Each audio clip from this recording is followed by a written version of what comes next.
Episode 561। मेरा मतलब है वह सामान्य नहीं था। तुम सही कह रही थी कि उसे मार दिया गया। उसे वास्तव में पेई जैन ने मारा था। दक्ष ने मिंदू को बताया। हम तुम्हारा मतलब है कि वह कोई प्रतिरूप था जिसे मैंने यहाँ अपने भाई के रूप में देखा था। ऐसा नहीं हो सकता। मैं ऐसा नहीं कह रहा हूँ। वह वही भाई था जिसे तुम जानते थे, लेकिन वह जीवित नहीं था। वह एक लाश की तरह था जिसे फिर से जीवित कर दिया गया था। वह कोई दर्द महसूस नहीं कर सकता था और उसके शरीर के अंदर खून भी नहीं था। मुझे लगता है कि किसी ने उसे जीवित करने के लिए कोई डार्क मेथड का इस्तेमाल किया था। दक्ष ने मिंदू से कहा, क्योंकि उसे वह दिन याद था जब उसने ली वान को मार दिया था। उसे उस आदमी को मारने की याद आ गई, जिससे वह आश्चर्यचकित हो गया क्योंकि वहां खून नहीं था। उस समय उसे इसका एहसास नहीं हुआ था, लेकिन बहुत समय बाद उसे याद आया कि उसने ऐसी चीजों के बारे में एक किताब में पढ़ा था। ये खेती के बारे में एक मिथक की तरह था, लेकिन ये समझ में आता था जब उसे यह याद आया तो वह लू वान को मारने के लिए पछताए बिना नहीं रह सका। अगर उसने उस आदमी को जिंदा रखा होता तो शायद उसे कुछ जवाब मिल पाते। जो भी व्यक्ति उसे लिफ्ट में लाया था वह संभवतः उसका इस्तेमाल करने वाला ही था। दुर्भाग्य से अब जब वह मर चुका था तो सभी सुराग भी हो गए थे। मेरा भाई मर गया था, किसी ने उसे जीवित कर दिया। इस खुलासे से मिंगू को झटका लगा था। उसका मुंह अभी भी थोड़ा खुला हुआ था। तुम्हें मुझ पर विश्वास नहीं है? दक्ष ने पूछा। उसे आश्चर्य हो रहा था कि क्या उसके मन में संदेह के साथ साथ सदमा भी था। मिंगू ने जवाब में अपना सिर हिलाना शुरू कर दिया और वह आगे बढ़कर उसके पास बैठ गई। नहीं, ऐसा नहीं है। ये समझ में आता है क्योंकि मुझे याद है कि वह मर चुका था तो किसी ने निश्चित रूप से उसे वापस जीवित किया। लेकिन क्या इसका मतलब यह नहीं है कि मृत्यु के कारण किसी का उसके जीवन और मृत्यु पर नियंत्रण था? मैं हमेशा उलझन में थी कि वह आपकी दृष्टि के अनुसार मुझे क्यों मारने की कोशिश करेगा, लेकिन अगर ऐसा है तो ये समझ में आता है। उसने उससे कहा, ये सही है, मुझे भी यह बात बहुत बाद में पता चली, लेकिन मेरा मानना है कि कोई और व्यक्ति यह योजना बना रहा था। वह व्यक्ति किसी कारण से तुम्हें मारने के लिए तुम्हारे भाई का इस्तेमाल कर रहा था। शायद मुझे तुम्हारे पास देखकर उसकी तुम्हें मारने की योजना खराब हो गई थी, इसलिए उसने पहले मुझे मारने की कोशिश की। दक्ष ने समझाया। उन्होंने कहा, इसलिए मैंने वास्तव में उसे नहीं मारा। मैंने उसकी आत्मा को गुलाम होने के इस दयनीय अस्तित्व से मुक्त किया जिसे अंततः अपनी ही बहन को मारने के लिए मजबूर होना पड़ा। कम से कम अब उसकी आत्मा पुनर्जन्म चक्र में जा सकती है। इस बार उसने झूठ नहीं बोला और सच बताया। उसे सच में विश्वास था कि लू वान किसी के प्रभाव में था। जब उसे मारा जाने वाला था तो उसने किसी ऐसे ताकतवर व्यक्ति के बारे में बात करने की कोशिश की जो उसका समर्थन कर रहा था। दुर्भाग्य से उसने सोचा कि वह व्यक्ति उसके पिता के बारे में बात कर रहा था। बाद में उसे समझ में आया कि यहाँ कोई अन्य शक्ति काम कर रही थी। क्या आपको लगता है कि यह सियन का काम हो सकता है? उनकी योजना आपके भाई को मारने की हो सकती है। उसे पुनर्जीवित करे और उसे अपने नियंत्रण में ले। लू वान के सम्राट बनने के बाद ये साम्राज्य उनका होने वाला था। उन्होंने एक सिद्धांत सुझाया जो अत्यधिक संभावित था। यह संभव है भाई ने पिता को टिशियन राजकुमार द्वारा हमला किए जाने के बारे में नहीं बताया, इसलिए ऐसा लग रहा था कि वह उन्हें बचाने की कोशिश कर रहा था। जब तक कि आपने जो कहा वह सच नहीं है तो वह उन लोगों को क्यों बचाएगा जिन्होंने उसे मारने की कोशिश की? मिंग्यू ने सहमति जताई। हाँ, वैसे भी ये केवल एक सिद्धांत है, हम सच नहीं जानते। जो भी हो वह व्यक्ति अभी भी बाहर है और वह व्यक्ति हमें नुकसान पहुंचाने की कोशिश करेगा। बस मेरे साथ रहो और मुझ पर शक मत करो, चाहे मैं बाद में कुछ भी करूं, भले ही मुझे तुम्हारे परिवार के खिलाफ जाना पड़े। बस मेरा साथ दो और जान लो कि यह सही है। मिंगू को उससे सहमत होते देख उसने भविष्य के लिए और अधिक लाभ उठाने की कोशिश की, क्योंकि कुछ बातें पता लगाने के लिए वह सचमुच कुछ ऐसे काम कर सकता था जो अपरंपर होंगे। इसके अलावा युद्ध नहीं हो रहा है, सब कुछ ठीक है। आपकी माँ फिर से स्वस्थ हो गई है, इसलिए मेरा मानना है कि हमें जल्दी निकल जाना चाहिए क्योंकि हमें पता चल गया है कि कौन हमारे खिलाफ साजिश रच रहा है। सहमत हूँ, या फिर तुम मुझे अकेले जाने के लिए कहोगे? उसने व्यंग्यात्मक ढंग से मुस्कुराते हुए पूछा। मुझे इसके लिए खेद है, मैं सब ठीक है, स्पष्टीकरण की कोई जरूरत नहीं है। मुझे पता है कि तुमने जो किया वह क्यों किया। दक्ष ने आह भरते हुए जवाब दिया। उससे पता था कि जब उसने अपने बेटे का अपहरण किया था तो उसने जो कहा था उसके लिए वह माफी मांगने वाली थी, लेकिन वह पहले से ही समझ गया था कि उसने ऐसा क्यों कहा। उसे स्पष्टीकरण की जरूरत नहीं थी। ओ हाँ, कोई था जो आपसे मिलना चाहता था, उसने कहा और उसके चेहरे पर एक मुस्कुराहट उभर आए। अपना हाथ हिलाते हुए उसने जीकी को अपनी स्टोरेज रिंग से बाहर निकाला। चूंकि उसका काम पूरा हो चुका था इसलिए जीकी के लिए भी संतुष्ट होने का समय आ गया था। वह मियो के लिए भी चिंतित थी। अब जब सब कुछ ठीक था तो उसने उन दोनों को मिलने देने का फैसला किया। कमरा व निरोधी था ताकि कमरे से कोई आवाज बाहर न जा सके, लेकिन अगर ऐसा हो सकता तो बाहर के लोगों को कमरे के अंदर से आ रही दो महिलाओं की कराने की आवाजें सुनाई देती, क्योंकि तीनों शरीर एक साथ बिस्तर पर समय का आनंद ले रहे थे। ये स्पष्ट नहीं था कि चीजें स्थिति तक कैसे पहुंची, लेकिन लंबी व्याख्या और बातचीत के के बाद अंततः उन तीनों ने एक साथ दोहरी साधना की। दक्ष ने अभी अभी मिंगू के साथ काम खत्म किया था और अब वह जीकी के साथ था, जबकि मिंगू एक तरफ लेट गई थी और अपनी सांस पकड़ने की कोशिश कर रही थी। दस्तक खुशनुमा माहौल अचानक दरवाजे पर दस्तक से टूट गया। अंदर की आवाजें बाहर नहीं जा सकती थी, लेकिन बाहर से आवाजें अंदर आ सकती थी, इसलिए दस्तक साफ सुनाई दे रही थी। कौन है? जीकिन ने भारी सांस लेते हुए पूछा। क्या वे हमें कुछ शांतिपूर्ण समय नहीं दे सकते? दक्ष ने अपनी दिव्य इंद्रिय फैलाकर देखा कि वह कौन था। यह एक है, उसे इंतजार करने दो, दक्ष ने जवाब दिया और दरवाजे पर दस्तक को नजरअंदाज करते हुए अपना काम जारी रखा। जबकि दरवाजे के खोलने का इंतजार कर रहा था। जब उसका काम पूरा हो गया तो वह उठा और दरवाजे तक गया और उसे खोल दिया। तुम्हें क्या चाहिए? उसने अच्छी तरह से तैयार से पूछा, जो कोई और नहीं बल्कि इस साम्राज्य का नया जनरल था, जिसे पिछले जनरल की दक्ष द्वारा हत्या के बाद पदोन्नत किया गया था। अपने पूर्ववर्ती को मारने वाले के सामने खड़े होकर जनरल को थोड़ा डर लग रहा था, लेकिन उन्होंने गहरी सांस लेकर बोलना शुरू किया। महाराज महामहिम ने आपको दावत में शामिल होने के लिए आमंत्रित किया है। अब समय आ गया है, नए जनरल ने दक्ष से सम्मान पूर्वक कहा। समय कितनी तेजी से बीत गया, मुझे तो पता ही नहीं चला कि इतनी देर हो गई है। ठीक है, यही रुको, मैं जल्दी से तैयार हो जाऊंगा। दक्ष ने दरवाजा बंद करने से पहले उस आदमी से कहा। बिस्तर पर वापस आते हुए वह दोनों महिलाओं के बीच में बैठ गया और फिर मिंगू की ओर देखने लगा। मिंगू, दावत का समय हो गया है, तैयार हो जाओ। अपना ध्यान बहुत थके हुए दिख रहे झकी पर केंद्रित करते हुए उसने कहा। तुम्हें यहाँ छोड़ना जोखिम भरा होगा, कपड़े पहन लो, मैं तुम्हें परिवार के पास वापस भेज दूंगा। मुझे यकीन है कि वे चिंतित होंगे, इसलिए उन्हें शांत रहने के लिए कहो। ओम झकविंड ने सिर हिलाया। ओह ठीक है, पिछली बार मैंने तुम्हें जो ताबीज दिया था उसका इस्तेमाल मत करना जब तक कि बहुत ही आपातकालीन स्थिति ना हो, क्योंकि यह तुम्हें मुझसे बहुत दूर ले जाएगा। इसका इस्तेमाल केवल तभी करना जब तुम्हें यकीन हो जाए कि मैं मर चुका हूँ। दक्ष ने आगे कहा। बकवास मत करो, तुम्हें कभी कुछ नहीं होगा। जविंग ने टिप्पणी की। हाँ, मुझे यकीन है कि मुझे कुछ नहीं होगा, लेकिन फिर भी उसके शब्दों ने मिंगू को उलझन में डाल दिया, जो पूछे बिना नहीं रह सका। कौन सा ताबीज? तुम दोनों किस बारे में बात कर रहे हो? कुछ नहीं, मैंने उसे सिर्फ एक ताबीज दिया है जो नकली दुनिया में रहने वाले सभी लोगों को वापस असली दुनिया में ले आएगा, लेकिन यह आपातकालीन स्थिति के लिए है, दक्ष ने सहजता से समझाया और फिर ऊकर शोव की ओर चल पड़ा। मैं नहाकर तैयार हो जाऊंगा, तुम दोनों भी कुछ ताकत हासिल करने के बाद ऐसा कर लेना। दक्ष की पीठ को देखते हुए जो दूर होती जा रही थी, मिंगू ने आह भरते हुए कहा। मुझे उम्मीद है कि वह दिन कभी नहीं आएगा। उसे अभी भी एक सपना याद है जो उसे बहुत समय पहले हुआ था। वह दक्ष से बहस कर रही थी। वह सपना हाल ही में सच हुआ, क्योंकि उसने तकनीकी रूप से अपने परिवार की वजह से ऐसा किया था। बस कुछ मामूली अंतर थे जो अक्सर उसके सपनों के साथ होता था, लेकिन वह जिस बात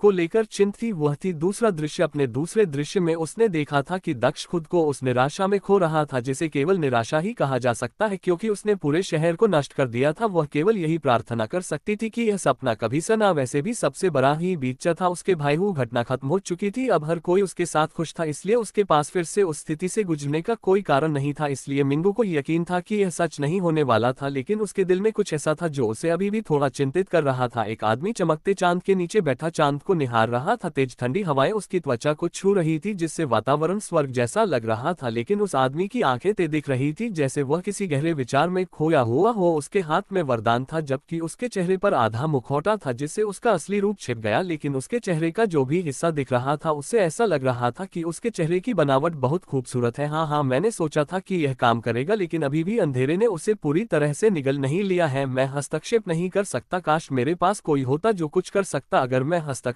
करता तो मैं भाग्य की सुरक्षा खो देता, मैं अपने सभी कानून खो दूंगा, जिससे मैं उस व्यक्ति के खिलाफ कम प्रभावी हो जाऊंगा जो वूलिया को मारने में सक्षम था। ये जटिल है, ऐसा लग रहा था जैसे वह आदमी अपने आप से बात कर रहा था। तभी उसने सन्नाटे को तोड़ते हुए कदमों की आवाज सुनी। उत्सुकतावश वह उस नए व्यक्ति को देखने के लिए पीछे मुड़ा। वूलिया, उस आदमी के होठों से दो शब्द निकले। वह आश्चर्यचकित था, क्योंकि उसने किसी ऐसे व्यक्ति को देखा जो देखने में तो एक छोटे बच्चे जैसा लग रहा था, लेकिन वह एक पूर्ण वयस्क व्यक्ति था। बेशक, क्या तुम्हें लगा कि मैं मर चुकी हूँ? बलिया ने हंसते हुए पूछा। नकाबपोश आदमी के पास पहुंचकर वह बैठ गया। बेशक मैं ऐसा ही सोचूंगा, मैं तुम्हें देख नहीं पाया, लेकिन मुझे लगता है कि मैं जानता हूं कि ऐसा क्यों हुआ। तुमने अपनी नियति की सुरक्षा खो दी। नकाबपोश आदमी ने आह भरते हुए कहा। बताओ क्या हुआ? वूलिया ने सवाल सुनते ही आह भरी। ऐसा लग रहा था जैसे वह नहीं चाहता था कि उसे याद दिलाया जाए कि क्या हुआ था। पूरी घटना एक आपदा थी, मुझे खुद भी समझ नहीं आ रहा कि असल में हुआ क्या था। मैं तो बस उसके साथ थोड़ा खेल रहा था, लेकिन ऐसा लग रहा था कि जैसे उस पर किसी प्राचीन आत्मा या किसी चीज चीज का साया हो उसकी ताकत। उस समय ऐसा लग रहा था कि यह इस दुनिया से बाहर है। अगली बात जो मैंने जानी वह ये कि मैं रेगिस्तान के बीच में खड़ा था, बिना अपने किसी भी कानून का उपयोग करने में सक्षम। मुझे यहाँ तक पहुँचने के लिए उनके पोर्टल का उपयोग करके एक लंबा सफर तय करना पड़ा। वुलिया ने संक्षेप में बताया कि उस समय क्या हुआ था। अब तक वह ये समझ नहीं पाया था कि वास्तव में क्या हुआ था। दिलचस्प है, तुम्हारे गायब होने से पहले मुझे थोड़ी बेचैनी महसूस हुई थी। मुझे लगा कि तुम मर चुके हो, लेकिन उस भूत के बारे में क्या तुम्हें लगता है कि वह फिर से ऐसी हरकतें कर सकता है? नकाबपोश आदमी ने आश्चर्य से पूछा। आगे स्पष्ट करते हुए उन्होंने कहा, अपने भाग्य की सुरक्षा को नष्ट करने के लिए प्राचीन आत्माओं को भी इस प्रक्रिया में खुद को पूरी तरह से नष्ट किए बिना ऐसा करने में सक्षम नहीं होना चाहिए। मुझे लगता है कि तुम सही हो, उसने जो किया उससे वह प्राचीन आत्मा निश्चित रूप से हमेशा के लिए चली गई है, या कम से कम उस पर फिर से कब्जा नहीं किया जा सकता। दुर्भाग्य से मेरे भाग्य की सुरक्षा भी उसके साथ चली गई है, वुलिया ने आह भरते हुए कहा। ये सही है, नकाबपोश आदमी ने जवाब दिया। क्या आपको लगता है कि इसे वापस लाने का कोई तरीका है? इसके बिना मैं अपने नियमों का उपयोग नहीं कर सकता, और ऐसा लगता है जैसे मेरे नियमों के बिना मेरे शरीर का कोई अंग गायब है। मेरी मदद करे, वुलिया ने जोर देकर कहा। मैं आपकी मदद नहीं कर सकता, जो बीत गया सो बीत गया, नकाबपोश आदमी ने आसमान की ओर देखते हुए जवाब दिया। लेकिन शायद यह अच्छे के लिए हो। क्या मतलब है तुम्हारा? बलिया ने उत्सुकता से पूछा। मेरा मतलब है, इसे इस तरह से देखो, अब तुम अधिक स्वतंत्र हो। आधे नकाबपोश आदमी ने आह भरते हुए कहा। भाग्य की सुरक्षा खोने का डर ही हमें मानवीय मामलों में हस्तक्षेप करने से रोकता है, लेकिन अब जब आपको इसके बारे में चिंता करने की जरूरत नहीं है तो आपको उस कारण की जरूरत नहीं है।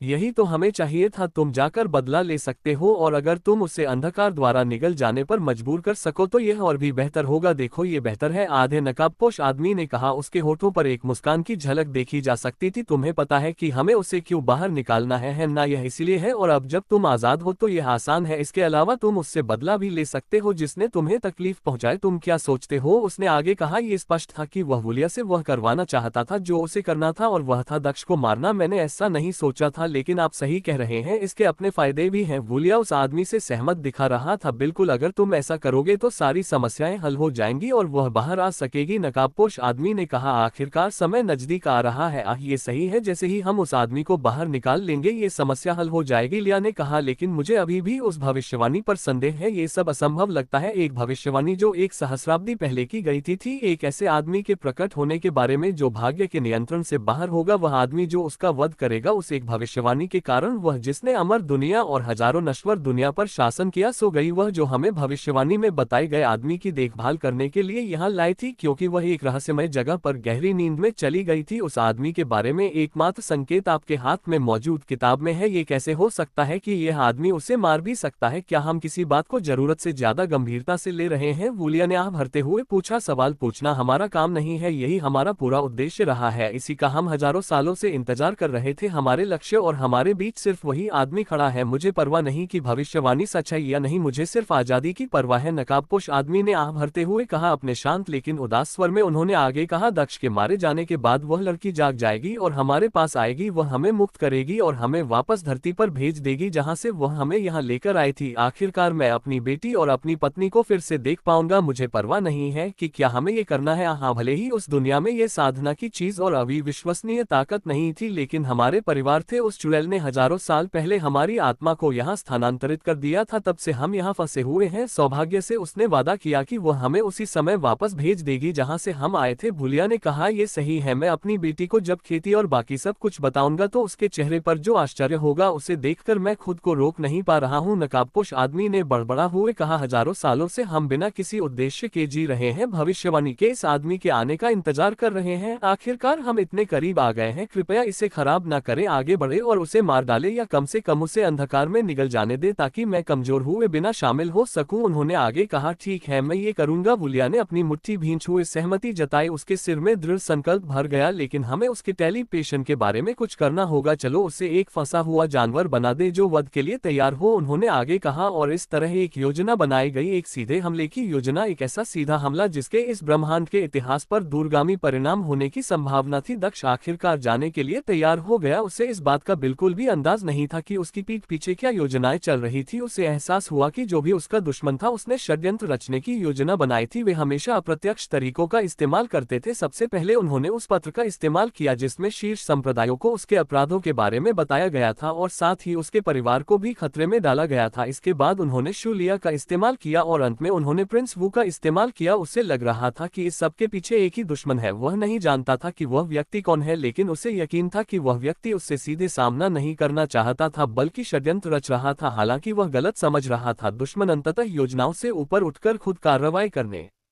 की जगह पर कदम रख रहा था। मिंगू भी तैयार हो गई थी। जीक्विन बिस्तर से उठने वाली आखिरी व्यक्ति थी, इसलिए उसने अभी भी अपने कपड़े पहने हुए थे। ठीक है, मैं तैयार हूं, उसने अपनी बात समाप्त करते हुए दक्ष से कहा। दक्ष जीक्विन के करीब आया और उसका हाथ पकड़कर उसे वापस भेजने के लिए तैयार हो गया। ठीक है, परिवार से कहो कि वे चिंता ना करें और जल्द ही हम यहाँ से निकल जाएंगे। समझ गया, दावत का आनंद लो। जैसे ही मेरी आंतरिक दुनिया तैयार हो जाएगी, मैं जब चाहूँ आप सभी के साथ रह सकूंगा। ये बहुत जल्द तैयार हो जाएगी। इसमें नकली दुनिया की सीमाएं नहीं होंगी, इसके लिए तत्पर रहो। दक्ष ने जीक्विन को वापस भेजने से पहले उससे कहा, मुझे विश्वास नहीं हो रहा है कि तुम पहले से ही एक स्वर्गलोक साधक हो जिसने अपनी आंतरिक दुनिया बना ली है। मैं बहुत पीछे हूँ। मिंगू ने आह भरते हुए दक्ष से कहा, बस उस नियम को समझने की कोशिश करते रहो जिसके बारे में मैंने तुम्हें बताया था। कभी कभी साधना से भी अधिक शक्तिशाली होते हैं। जहाँ तक साधना का सवाल है, मुझे यकीन है कि तुम जल्द ही स्वर्गलोक तक भी पहुंच जाओगे। दक्ष ने मुस्कुराते हुए मिंगू से कहा, क्या अब हम चले? उसने अपना हाथ उसकी ओर बढ़ाते हुए कहा। हाँ। मिंगू ने सहमति जताते हुए उसका हाथ पकड़ लिया और वे दोनों दरवाजे की ओर चल पड़े। दरवाजा खोलकर वे दोनों बाहर निकल आए। आपको इतने लंबे समय तक इंतजार कराने के लिए मुझे खेद है, मिंगू ने सम्मानपूर्वक जनरल से कहा। नए जनरल ने उसके चेहरे पर कुछ लालिमा देखी और महसूस किया कि उन्हें ठीक होने में बहुत समय लगा। ये समझना मुश्किल नहीं था कि वह अपने पति के साथ व्यस्त थी, लेकिन उसने अनजान बनने का नाटक किया। कोई बात नहीं महाराज, इतना समय भी नहीं लगा। खैर, मैं आपको भोजन कक्ष में ले चलता हूँ, जनरल ने उनसे कहा और भोजन कक्ष की ओर चल पड़े। युवा जोड़ा भी पीछे पीछे चला। वूलिया नकाबपोश आदमी के करीब से निकलकर आखिरकार हरकत में आ गया था। अब जब उसे एहसास हुआ कि उसे इंतजार करने या खुद पर नियंत्रण रखने की जरूरत नहीं है, तो वह थोड़ा खुश था। हालांकि वह भाग्य और उसके कानूनों के संरक्षण के बिना थोड़ा कमजोर था, लेकिन उसका मानना था कि अब उसके पास दक्ष को हराने के लिए पर्याप्त ताकत है, क्योंकि अब प्राचीन आत्मा के हस्तक्षेप की संभावना न के बराबर थी। जैसे ही वह कार्रवाई में लगा, उसने रॉयल सिटी की सीमा के चारों ओर उड़ना शुरू कर दिया और अजीब स्थानों पर कुछ ताकतवर संरचनाएं बनानी शुरू कर दी। उन्होंने अपनी संरचना के लिए जो स्थान चुने थे, उनसे ऐसा लग रहा था कि वे पेंटाग्राम बना रहे हैं। उन्होंने एस्टेरिया के शाही शहर के चारों ओर 5 स्थानों पर 5 संरचनाएं बनाए और कुछ बड़ा करने की योजना बनाई। कुल मिलाकर उसने 25 आकृतियां बनाई, जिनमें से प्रत्येक को बनाने में उसे 1 घंटा लगा, क्योंकि वे उसकी ऊर्जा को चूस रही थी और उसे पुनः ऊर्जा की आवश्यकता भी थी। जैसे ही उन्होंने संरचनाओं को तराशना समाप्त किया, सभी संरचनाएं एक रहस्यमय प्रकाश में चमकने लगी, जिससे पूरे शाही शहर में एक अजीब पेंटाग्राम आकार का पैटर्न बन गया। शाही भोज यह एक भव्य उत्सव था जिसमें सभी कुलीन को आमंत्रित किया गया था और कोई भी कुलीन व्यक्ति निमंत्रण को अस्वीकार करने की हिम्मत नहीं कर सकता था, क्योंकि यह निमंत्रण स्वयं सम्राट की ओर से था। बिना किसी विशेष कारण के भोज में शामिल न होना सम्राट का अपमान करने से कम नहीं था। शाही महल में सैकड़ों उच्च स्तरीय लोग सम्राट के आगमन की प्रतीक्षा कर रहे थे। हॉल में सैकड़ों टेबलें लगाई गई थी जिनमें हजारों लोग आसानी से बैठ सकते थे, इसलिए जगह की कमी नहीं लग रही थी। अधिकांश कुलीन लोग अपने पूरे परिवार के साथ आए थे, जिनमें उनके छोटे बच्चे और पत्नियां भी शामिल थी। केवल कुछ ही लोग अकेले यहाँ थे। आधे से ज्यादा टेबल पहले से ही भरी हुई थी जो खाली थी। उनका कारण यह नहीं था कि मेहमान नहीं आए थे, बल्कि ऐसा इसलिए था क्योंकि यह टेबल सिर्फ जगह भरने के लिए रखी गई थी ताकि हॉल ज्यादा खाली ना लगे। दक्ष को एक कमरे में लाया गया जिसे देखकर वह हैरान रह गया। ये वह हॉल नहीं था जहां दावत होनी थी, बल्कि यह सम्राट का न कक्ष था। वह सोच रहा था कि उन्हें यहाँ क्यों लाया गया है, क्योंकि दरवाजा खुला और जो दृश्य सामने आया वह उतना चौंकाने वाला नहीं था। सम्राट बिस्तर पर बैठे हुए अपनी पत्नी से बात कर रहे थे। ओह, तुम यहाँ हो, सम्राट ने खड़े होते हुए कहा। ससुर जी, आप दावत के बजाय यहाँ क्यों हैं? दक्ष ने पूछा। उसे आश्चर्य हुआ कि योजना क्या थी। ओह, ये सिर्फ इसलिए है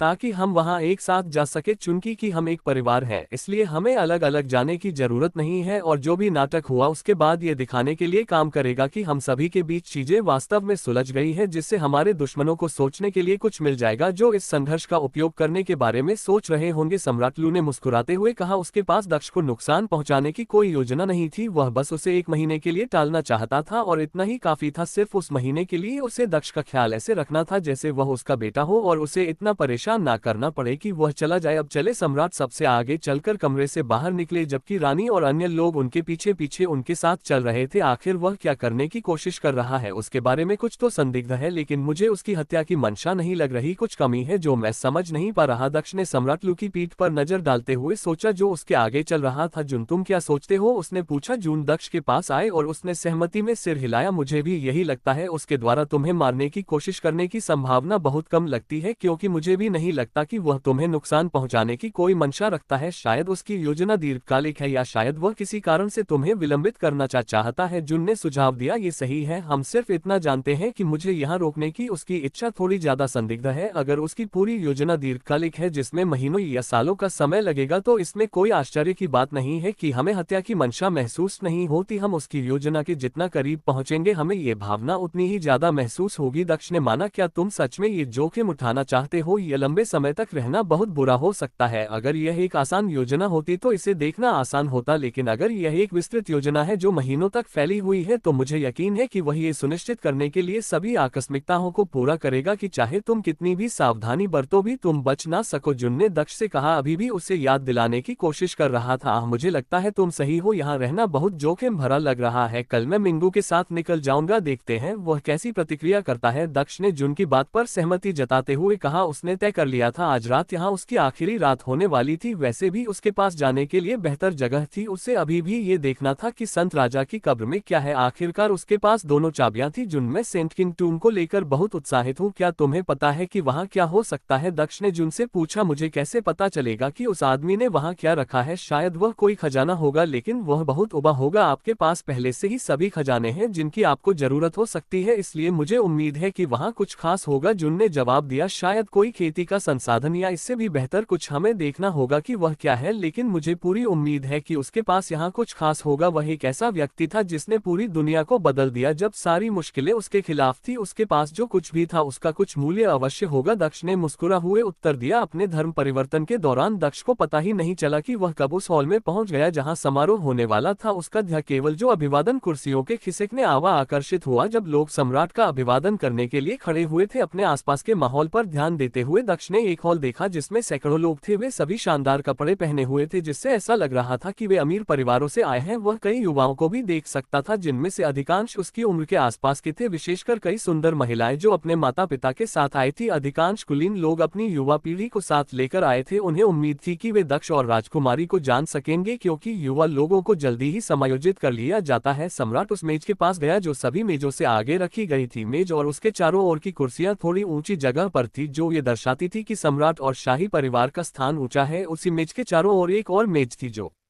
सम्राट की मेज से थोड़ी नीची थी, लेकिन फिर भी कुलीन की मेज से ऊंची थी, जो युवा राजकुमारी और दक्ष के लिए लग रही थी। चूंकि मिंग्यू ऐसी चीजों के लिए अधिक अनुकूल थी, उसने दक्ष को बताया कि उसे कहाँ बैठना है। सम्राट अपनी कुर्सी पर पहुंचे और सबसे पहले वे बैठे, उनके बाद रानी बैठी, जिसके बाद दक्ष और अन्य लोग भी बैठ गए। आप सभी को नमस्कार। जैसा कि आप सभी जानते हैं, मेरे दामाद और मेरे बीच गलतफहमी हो गई थी, जिसके कारण उस पर झूठा आरोप लगाया गया था। लेकिन अब जब सच्चाई सामने आ गई है, तो माफी के तौर पर मैंने ये दावत दी है। दावत का आनंद ले और मेरे दामाद को अपना आशीर्वाद दे। सम्राट ने शराब का गिलास उठाते हुए घोषणा की और इस तरह दावत शुरू हुई। सभी के खाने के लिए कई स्वादिष्ट व्यंजन परोसे गए। सभी मेज खाने से भरी हुई थी और नौकर हर जगह मौजूद थे, ताकि अगर कोई चाहे तो उसे फिर से भर दे। दक्ष उत्सुकता से भोजन को देख रहा था, लेकिन ऐसा नहीं लग रहा था कि उसमें जहर था। वैसे भी उसने जहर प्रतिरोधी गोली खा ली थी। वह एक दिन के लिए जहर से प्रतिरक्षी था, लेकिन उसे एहसास हुआ कि उसे उस गोली की जरूरत नहीं थी, क्योंकि मिंगू भी कभी कभी उसी प्लेट से वही चीज खाता था। सम्राट मिंगू को जहर खाते हुए नहीं देख सकता था, इसलिए खाना सुरक्षित लग रहा था। संगीतकार किनारे से अपना संगीत बजा रहे थे, जिससे दावत का माहौल और भी मधुर हो गया। संगीतकारों में से एक प्राचीन एस्टेरिया गीत भी गा रहा था। दक्ष को गीत के बोल समझ में आ गए। इससे पता चला कि यह गीत इस साम्राज्य की प्रशंसा करता है। ये कई देशों के राष्ट्रगान जैसा लग रहा था। सब कुछ ठीक लग रहा था जैसा कि उसने सोचा था। उसे पहले से ही यह स्पष्ट था कि आज की रात परेशानियों से भरी नहीं होने वाली थी। यह सब उसके ससुर द्वारा उसका विश्वास जीतने और उसे यहाँ रहने के लिए मजबूर करने का प्रयास था, लेकिन उसने तय कर लिया था कि यहाँ रहना काफी है। सभी ने समय लेकर मीठा खाया, जिसके कारण भोज 1 घंटे से अधिक समय तक चला। आश्चर्य की बात यह है कि सम्राट अंतिम स्थान पर रहे। शराब खत्म होने के बाद उसने एक और गिलास शराब पी और फिर संतुष्टि में सिर हिलाया। उसका पेट भर गया था। ये बहुत अच्छा था। रसोइया से कहो कि हमें उसका खाना पसंद आया, इसके लिए उसे 100 स्वर्ण मुद्राएं भी इनाम में दो। सम्राट ने खड़े होने से पहले हिजड़े को बताया, ठीक है सब लोग, अब मैं विदा लेता हूँ। उसने जाने से पहले सभी को सूचित किया। संक्षिप्त भोज समाप्त हो गया था। बाकी लोग भी निराश होकर उठ खड़े हुए। आमतौर पर दावत में और भी बहुत कुछ होता है, नाच गाना, युवाओं के बीच लड़ाई झगड़े और भी बहुत कुछ, लेकिन आज ये सिर्फ दावत थी। उनके पास राजकुमार को जानने के लिए पर्याप्त समय नहीं था, लेकिन वे इसके बारे में कुछ नहीं कर सकते थे। चूंकि सम्राट ने कहा था कि दावत खत्म हो गई है, इसलिए वह खत्म हो गई थी। वे इस बारे में कुछ नहीं कर सकते थे। वे खड़े खड़े सम्राट के हॉल से चले जाने का इंतजार करते रहे। दक्ष और मिंगू भी रानी के साथ खड़े हो गए और सम्राट के पीछे पीछे सम्मानजनक तरीके से चले गए। दुर्भाग्य से ये तभी हुआ जब ये हुआ, जमीन ऐसे हिलने लगी मानो भूकंप आ गया हो। गिलास मेज से नीचे गिरने लगे और आवाजें आने लगी। हालांकि ऐसा लग रहा था कि भूकंप आ गया है, लेकिन किसी ने भी शरण नहीं ली, क्योंकि यहाँ सभी के पास साधना थी। यहाँ कोई भी अजीब नहीं लग रहा था, लेकिन सभी के चेहरों पर एक उलझन थी। पहली बार यहाँ भूकंप देखा है, मुझे लगता है कि ऐसा हर जगह होता है। दक्ष ने बुदबुदाते हुए कहा। उससे याद आया कि ऐसा अक्सर पृथ्वी पर होता था जहाँ से वह आया था, लेकिन जल्द ही उन्होंने सभी के चेहरे पर असमंजस देखा, मानो वे पहली बार ऐसी चीज देख रहे हो। क्या ये पहली बार है जब तुमने धरती को हिलते हुए देखा है? दक्ष ने मिंगू से पूछा। हाँ, मुझे लगता है कि कोई बहुत ताकतवर जानवर यहाँ से गुजर रहा है और किसी से लड़ रहा है, शायद इसी वजह से जमीन हिल रही है, लेकिन ऐसा होने के लिए उस जानवर का बहुत ताकतवर होना जरूरी है, मिंगू ने दक्ष को बताया। सम्राट ल और अन्य लोगों के भी यही विचार थे। चूंकि यहाँ कोई रास्ता नहीं था कि कोई संत क्षेत्र विशेषज्ञ दूसरे से लड़े, जब हर कोई सोच रहा था कि क्या हो रहा है, सम्राट लू ने स्वयं ये देखने के लिए वहां से जाने का निर्णय लिया कि आखिर वह कौन था जो इतना परेशान कर रहा था। लेकिन इससे पहले कि वह एक कदम भी आगे बढ़ा पाता, वह रुक गया, क्योंकि उसे एक आवाज सुनाई दी। सिर्फ उसे ही नहीं, यहाँ मौजूद हर किसी को एक आवाज सुनाई दी, जैसे कोई देवता कहीं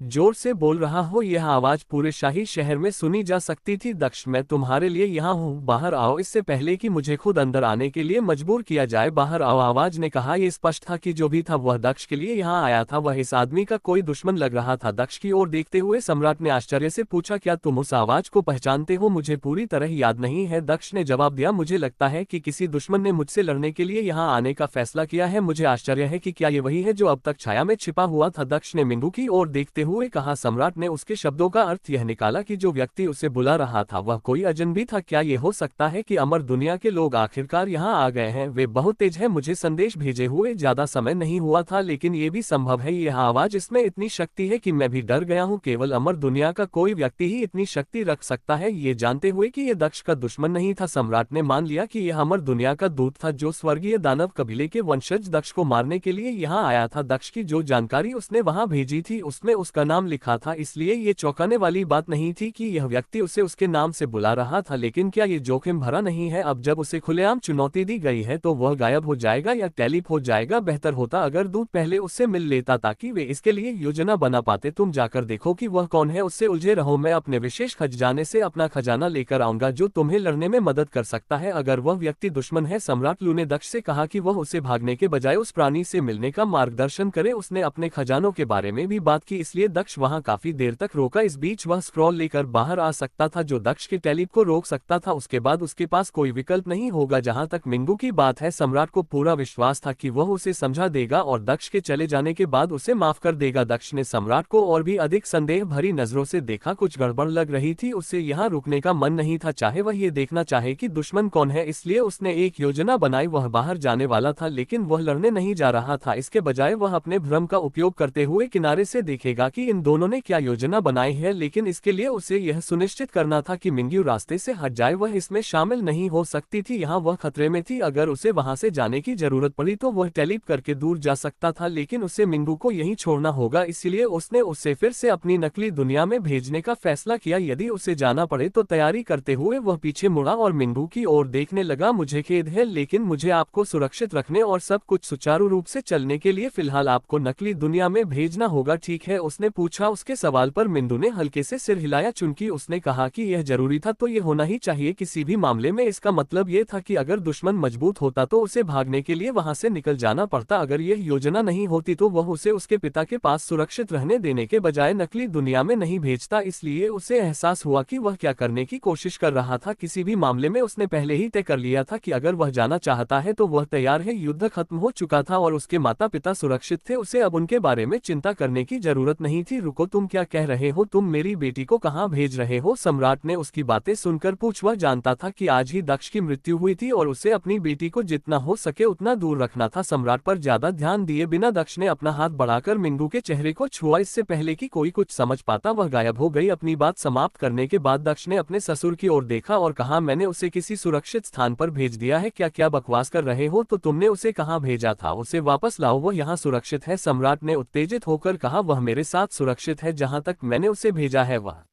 ऐसी जगह है जहां कोई हमें नुकसान नहीं पहुंचा सकता। मैं तुम्हें और बताऊंगा जब मैं देख लूंगा कि वह कौन है जो मुझे नुकसान पहुंचाने की कोशिश कर रहा है। अभी के लिए अलविदा, दक्ष ने मुस्कुराते हुए जवाब दिया। लेकिन जैसे ही उसे एहसास हुआ कि कुछ गड़बड़ है उसकी मुस्कुराहट हैरानी में बदल गई। वह टेलीप नहीं कर सकता था। उसने अपनी बात समाप्त करने के बाद महल के बाहर टेलीप करने की कोशिश की थी ताकि यह पता चल सके कि उसे कौन बुला रहा है, लेकिन ये काम नहीं आया। ऐसा लग रहा था मानो कोई अदृश्य शक्ति थी जो उसके टेलीप में बाधा डाल रही थी। क्या तुमने फिर से उस स्क्रॉल का इस्तेमाल किया? क्या तुम सच में अब मुझे बाहर निकालने की योजना बना रहे हो? दक्ष ने सम्राट से पूछा और उसने अपनी मुट्ठी भींच ली। उसके टेलीप पर यह प्रतिबंध बहुत कष्टप्रद लग रहे थे, लेकिन ये भी वैसा ही था जैसा उसने अपने ससुर के खिलाफ जाने पर सामना किया था। उस समय सम्राट लू ने भी उसे टेलीप होने से रोकने के लिए एक स्क्रॉल का इस्तेमाल किया था जिस पर एक अजीब संरचना बनी हुई थी। टेलीप फॉर्मेशन को नष्ट करने के बाद ही वह फिर से टेलीप करने में सक्षम हुआ। अगर यह वही था तो निसंदेह यह उसके प्यारे ससुर की कोई योजना थी जो निश्चित रूप से ऐसा लग रहा था कि जिस तरह से उसने प्रतिक्रिया की थी उससे ऐसा लग रहा था कि इसमें उसका हाथ था। बेतों की बात है, अब मैं तुम्हारे खिलाफ ऐसा कुछ क्यों करूंगा? मैं यहाँ हूँ, तुम्हारी मदद करने की कोशिश कर रहा हूँ। मुझे बताओ कि मेरी बेटी इस समय कहाँ है? सम्राट ने गुस्से से कहा। वह जानता था कि दुश्मन कौन है, लेकिन अब जब उसकी इकलौती बेटी भी गायब हो गई थी तो वह जानता था कि दक्ष को बिना जवाब दिए मरने नहीं दिया जा सकता। माफ करना ससुर जी, लेकिन मैं वह जानकारी अपने पास रख रहा हूँ। वह जहाँ भी है सुरक्षित है। दक्ष ने महल से बाहर निकलने से पहले जवाब दिया। इससे कोई फर्क नहीं पड़ता था कि वह अंतरिक्ष के नियम का इस्तेमाल कर सकता था या नहीं। एक बंद जगह में छिपकर ऐसे दुश्मन से मुकाबला करना जो पूरी इमारत को उड़ा सकता था, दोनों ही तरह से ज्यादा खतरनाक था। रुको, मुझे मेरी बेटी के बारे में बताओ, सम्राट ने पुकारा और वह भी दक्ष के पीछे उड़ गया। वह दक्ष से अलग होने का एकमात्र कारण ये था कि वह दक्ष को टेलीप होने से रोकने के लिए स्क्रॉल लाना चाहता था, लेकिन दक्ष ने पहले ही पुष्टि कर दी थी कि वह टेलीप नहीं कर सकता, इसलिए उस स्क्रॉल की कोई जरूरत नहीं थी। मैंने अपने पत्र में दक्ष की स्थानिक क्षमताओं के बारे में बताया था। मुझे लगता है कि इसीलिए उन्होंने इसे रोकने के लिए पहले से ही सावधानी बरती थी। मैंने उन्हें कम आंका था, लेकिन मैं उन्हें दक्ष को तुरंत मारने नहीं दे सकता। मुझे पहले मिंग्यू के बारे में पता लगाना होगा। सम्राट लू के बाहर निकलने से कुछ सेकंड पहले ही दक्ष शाही महल से बाहर निकल गया, लेकिन उन दोनों ने लगभग एक ही समय में दुश्मन को देखा। दूर से एक छोटा लड़का आसमान में उड़ता हुआ दिखाई दे रहा था। पूरे आसमान पर काले बादल छाए हुए थे और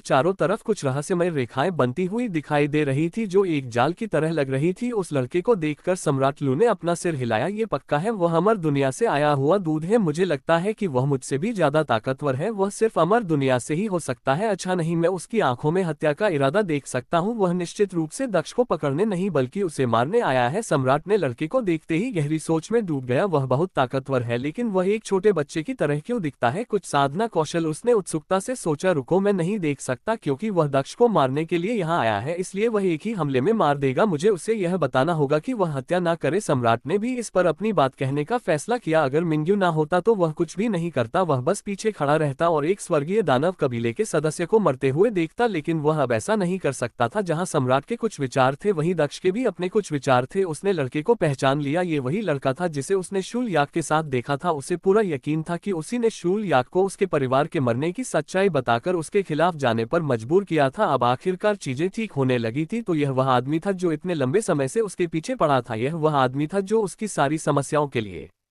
जिम्मेदार था। तुम कौन हो? तुम मुझे बार बार नुकसान क्यों पहुंचाना चाहते हो? दक्ष ने सीधे पूछा। चिंता मत करो बच्चे, ऐसा इसलिए नहीं है कि तुमने कुछ गलत किया है, ऐसा इसलिए है क्योंकि तुम्हारी मृत्यु से हमें मुक्ति मिलेगी, इसलिए कृपया हमारे लिए मर जाओ और हमें आजाद होने दो, वूलिया ने दस से कहा और उसके चेहरे पर मुस्कान आ गई। उसे अपने सवाल में उलझाया रखते हुए दक्ष ने इससे बाहर निकलने का कोई रास्ता सोचने की कोशिश की थी। यहाँ एक समस्या थी, वह टेलीप नहीं कर सकता था और आसमान में रेखाएं देखकर उसे यकीन हो गया कि ऐसा इसलिए था क्योंकि पूरा रॉयल सिटी किसी तरह के अजीब टेलीप अवरोधक गठन के नीचे था। संरचना को तोड़े बिना यहाँ से बाहर निकलना असंभव था। उसके पास पहले से ही गठन का थोड़ा ज्ञान था जो उसे रक्तर रेखा मंदिर से प्राप्त हुआ था। भले ही उसने शरारत के मुखौटे में कुछ बदलावों के अलावा किसी भी अन्य गठन को बनाने के लिए उस ज्ञान का अभ्यास नहीं किया था, सैद्धांतिक रूप से वह जानकार था और उस ज्ञान के साथ उन्होंने महसूस किया कि इस प्रकार की बड़ी संरचनाएं जो पूरे शहर पर कब्जा कर सकती है के लिए कई संरचना बिंदु होते हैं, क्योंकि उन्हें छोटे पैमाने की संरचनाओं की तुलना में बहुत अधिक ऊर्जा की आवश्यकता होती है और उनकी धारणाओं के अनुसार उनमें से अधिकांश संरचना बिंदु रॉयल सिटी के किनारे पर होने चाहिए। सबसे अधिक संभावना है आकाश में अजीब रेखाओं के माध्यम से। उनका मानना था कि इनको खोजना संभव था, लेकिन सबसे मुश्किल काम था उन कार्डों को ढूंढना जिन्हें शहर के अंदर बैकअप के तौर पर बनाया जा सकता था। यह आदमी निश्चित रूप से इतना मूर्ख नहीं था कि सारे कार्ड एक ही डेक में छोड़ दे। मेरी मौत से तुम्हारी आजादी कैसे होगी? मैं तो तुम्हें जानता भी नहीं, मुझे नहीं लगता कि मेरी तुमसे कोई दुश्मनी है। तो क्यों? दक्ष ने फिर पूछा। अपने मन में वह पहले से ही रेखाओं के आधार पर कुछ गणनाएं कर रहा था ताकि एक सामान्य विचार तैयार कर सके कि इसके आत्मा बिंदु कहाँ होंगे। कोई बात नहीं, जब तुम मरने वाले हो तो मैं एक सेकंड भी क्यों बर्बाद करूं? इस बार कोई भी प्राचीन आत्मा तुम्हें बचाने नहीं आएगी। ये तो तुम्हारा आखिरी दिन हो। छोटे लड़के ने आकाश की ओर हाथ उठाते हुए कहा। हमले की आशंका में दक्ष ने समय की तलवार निकाली और तलवार के साथ ही उसके चारों ओर का अंधकार बाहर आ गया। समय उसके चारों ओर अस्थिर हो गया क्योंकि हवा में कुछ दरारें विकसित होती दिखाई दे रही थी। दक्ष के चेहरे पर भी एक तीखी नजर थी, जैसे कि वह अब एक बहुत अलग व्यक्ति था। उसे स्पिरिट पॉइंट्स का स्थान खोजने के लिए अभी भी कुछ समय चाहिए था, लेकिन आने वाले हमलों की आशंका के चलते वह इंतजार नहीं कर सकता था। उसे तुरंत कार्रवाई करनी थी और वह कार्रवाई तत्काल होनी चाहिए थी। उन्होंने अभी तक अनुमानित दिशा में उड़ान भरने का फैसला किया जब तक कि उन्हें कोई स्थान नहीं मिल गया। जहां तक लड़ने की बात है तो वह अभी ऐसा करने के बारे में नहीं सोच रहे थे। वह महसूस कर सकता था कि उसके सामने खड़ा व्यक्ति बहुत ताकतवर है और जब वह किसी नुकसान में हो तो मौत से लड़ना संभव था, लेकिन कम से कम उसे अपनी शर्तों पर ऐसा करना था। वह देखना चाहता था कि जब वह अपने टेलीपेशन का स्वतंत्र रूप से उपयोग करने में सक्षम होगा तो वह क्या कर सकता है। जैसे ही उसने हवा में उड़ने का फैसला किया वह रुक गया क्योंकि उसने सम्राट लू को अपने सामने आते देखा। वह आदमी मुझ पर हमला करने वाला है और वह आगे बढ़ रहा है। क्या वह मेरा बचाव करने की कोशिश कर रहा है? क्या वह वास्तव में मुझे बचाना चाहता है? दक्ष ने आश्चर्यचकित होकर सोचा। उसे पता था कि वह कुछ खो रहा है। इस आदमी के पास निश्चित रूप से उसे बचाने की कोशिश करने का एक कारण था और यह निश्चित रूप से दक्ष के लिए उसके प्यार की वजह से नहीं था। ओह अमर दुनिया से आए दूत, कृपया हमला मत करो। उसने मेरी बेटी को एक अज्ञात स्थान पर भेज दिया है और यदि आप उसे मार देते हैं तो मैं उसे कभी नहीं पा सकता। कृपया उसे मारने के अलावा कुछ भी करो, कम से कम तब तक जब तक मैं अपनी बेटी को नहीं पा लेता। सम्राट ने जोर से पुकारा। मैंने तुम्हें दक्ष के बारे में बताया था, कृपया इस छोटी सी बात में मेरी मदद करो। मैं अमर दुनिया का मित्र हूँ, उसने आगे कहा। अमर दुनिया वह वहां से है और तुमने उसे सूचित किया? दक्ष ने अपने ससुर से पूछा। ना जाने कैसे प्रतिक्रिया करे। तो ये सही था, वे दोनों इसमें शामिल थे। यही कारण था कि वह दक्ष को पीछे रखना चाहता था, इसलिए नहीं कि वह दक्ष के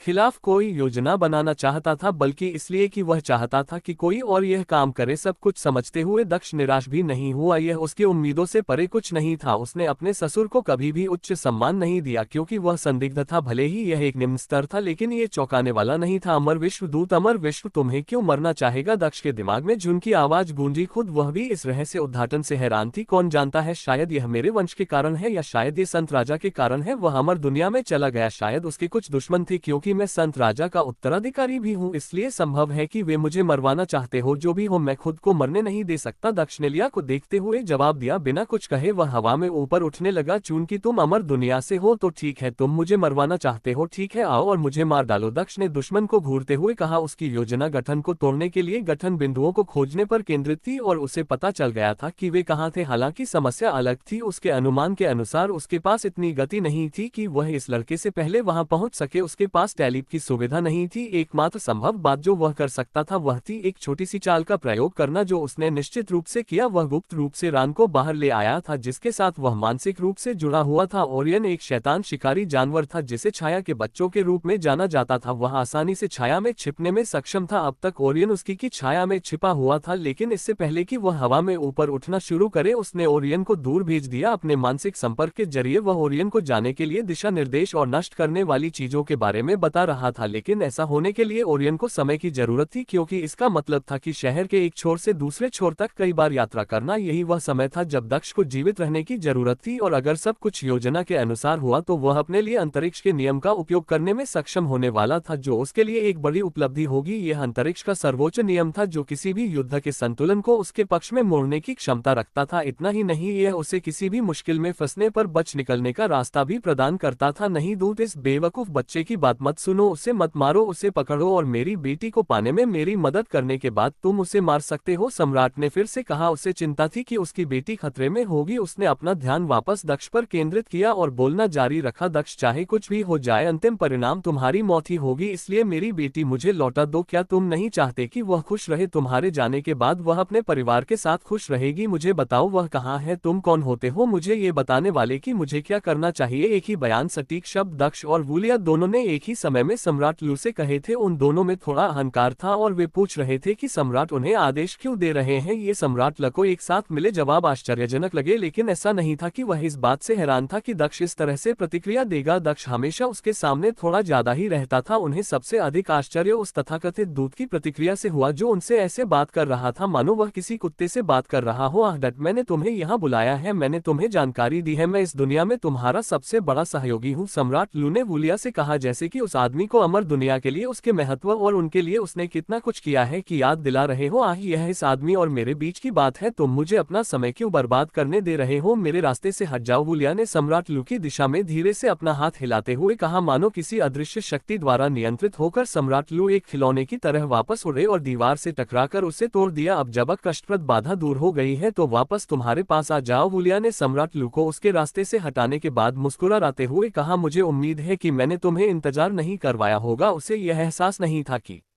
वह जितना ज्यादा देर करेगा दक्ष उतना ही ज्यादा खुश होगा। असल में वह इस बात से भी निराश था कि सम्राट लू और इस आदमी के बीच संघर्ष ज्यादा समय तक नहीं चला। मुझे कहना चाहिए मैं खुश हूँ कि अमर दुनिया मेरे बारे में इतना अच्छा सोचती है कि उसने तुम्हें मुझे मारने के लिए यहाँ भेजा है, जबकि मैं वहाँ जाने के लिए भी पर्याप्त मजबूत नहीं हूँ, दक्ष ने कहा, और उसने धीरे से अपनी तलवार उठाए और उसका तेज सिरा वूलिया की ओर इशारा किया। ओह, तुम्हें पता नहीं है कि कुछ लोग तुम्हारे बारे में कितना ऊंचा सोचते हैं। मैं भी हैरान हूँ, तुम तो पैदा होने से पहले ही बड़ी बड़ी उपलब्धियां हासिल कर रही हो। वूलिया ने जवाब दिया, खैर बहुत हो गई गपशप, उसने कहा और फिर से अपना हाथ हिलाया और दक्ष के साथ वही किया जो उसने सम्राट लू के साथ किया था। वही बात फिर से हुई, लेकिन इस बार दक्ष को इसका खामियाजा भुगतना पड़ा, क्योंकि उसे लगा कि उसका शरीर उसके नियंत्रण में नहीं था और वह जमीन पर गिर गया था। वह खिलौने की तरह जमीन पर गिर पड़ा और उस गड्ढे में दब गया जो उसके गिरने से बना था, लेकिन फिर भी उसने समय की तलवार नहीं छोड़ी। तलवार अभी भी उसके हाथ में थी। हाँ, आखिरकार सीधे हस्तक्षेप न करने के प्रतिबंध से बंधे न रहना बहुत अच्छा लगता है। अब जब मैं ऐसा कर सकता हूँ तो ऐसा लगता है कि मैं किसी खिलौने से खेल रहा हूँ। मुझे लगता है कि मुझे तुम्हारे अंदर की उस प्राचीन आत्मा का शुक्रिया अदा करना चाहिए जिसने मेरी नियति की सुरक्षा ली, वूलिया ने कहा और धीरे धीरे नीचे जाने लगा। वह जमीन पर उतरा और दक्ष की ओर चलने लगा। ऐसा लग रहा था कि वह खुद का आनंद ले रहा है। अब मेरे पास कोई कानून नहीं है, लेकिन मुझ पर कोई प्रतिबंध भी नहीं है। भले ही मैं अपने शिखर से थोड़ा कमज हूँ, लेकिन मेरी कमजोरी ऐसी है कि उस तक पहुँचने में तुम्हें 1000 साल लग जाएंगे। अब मैं तुम्हें हर सेकंड 10 बार मार सकता हूँ। उसने फिर से अपना हाथ उठाया और धीरे से अपनी उंगली हिलाई। दक्ष ने क्रेटर से बाहर निकलते ही फिर से उड़ना शुरू कर दिया, लेकिन इस बार भी वह अपने नियंत्रण में नहीं था। ऐसा लग रहा था जैसे हवा ने एक विशेष जाल बना रखा था जो उसके शरीर को जंजीरों में जकड़ रहा था और उसे वूलिया की इच्छा के अनुसार उड़ने पर मजबूर कर रहा था। खुली लड़ाई होने के बजाय ये किसी तरह एक तरफा खेल बनकर रह गया। वूलिया ने फिर से अपना हाथ नीचे लाया, जिससे दक्ष एक बार फिर गड्ढे के अंदर जा गिरा। इस कठिन परिस्थिति के दौरान वूलिया ने दक्ष की ओर चलना नहीं रोका। वह जल्द ही उस गड्ढे में पहुंच गया जिसके अंदर दक्ष को धकेला जा रहा था और उसकी इच्छा के विरुद्ध उसे पकड़ा जा रहा था। समय की तलवार अभी भी उसके हाथ में थी,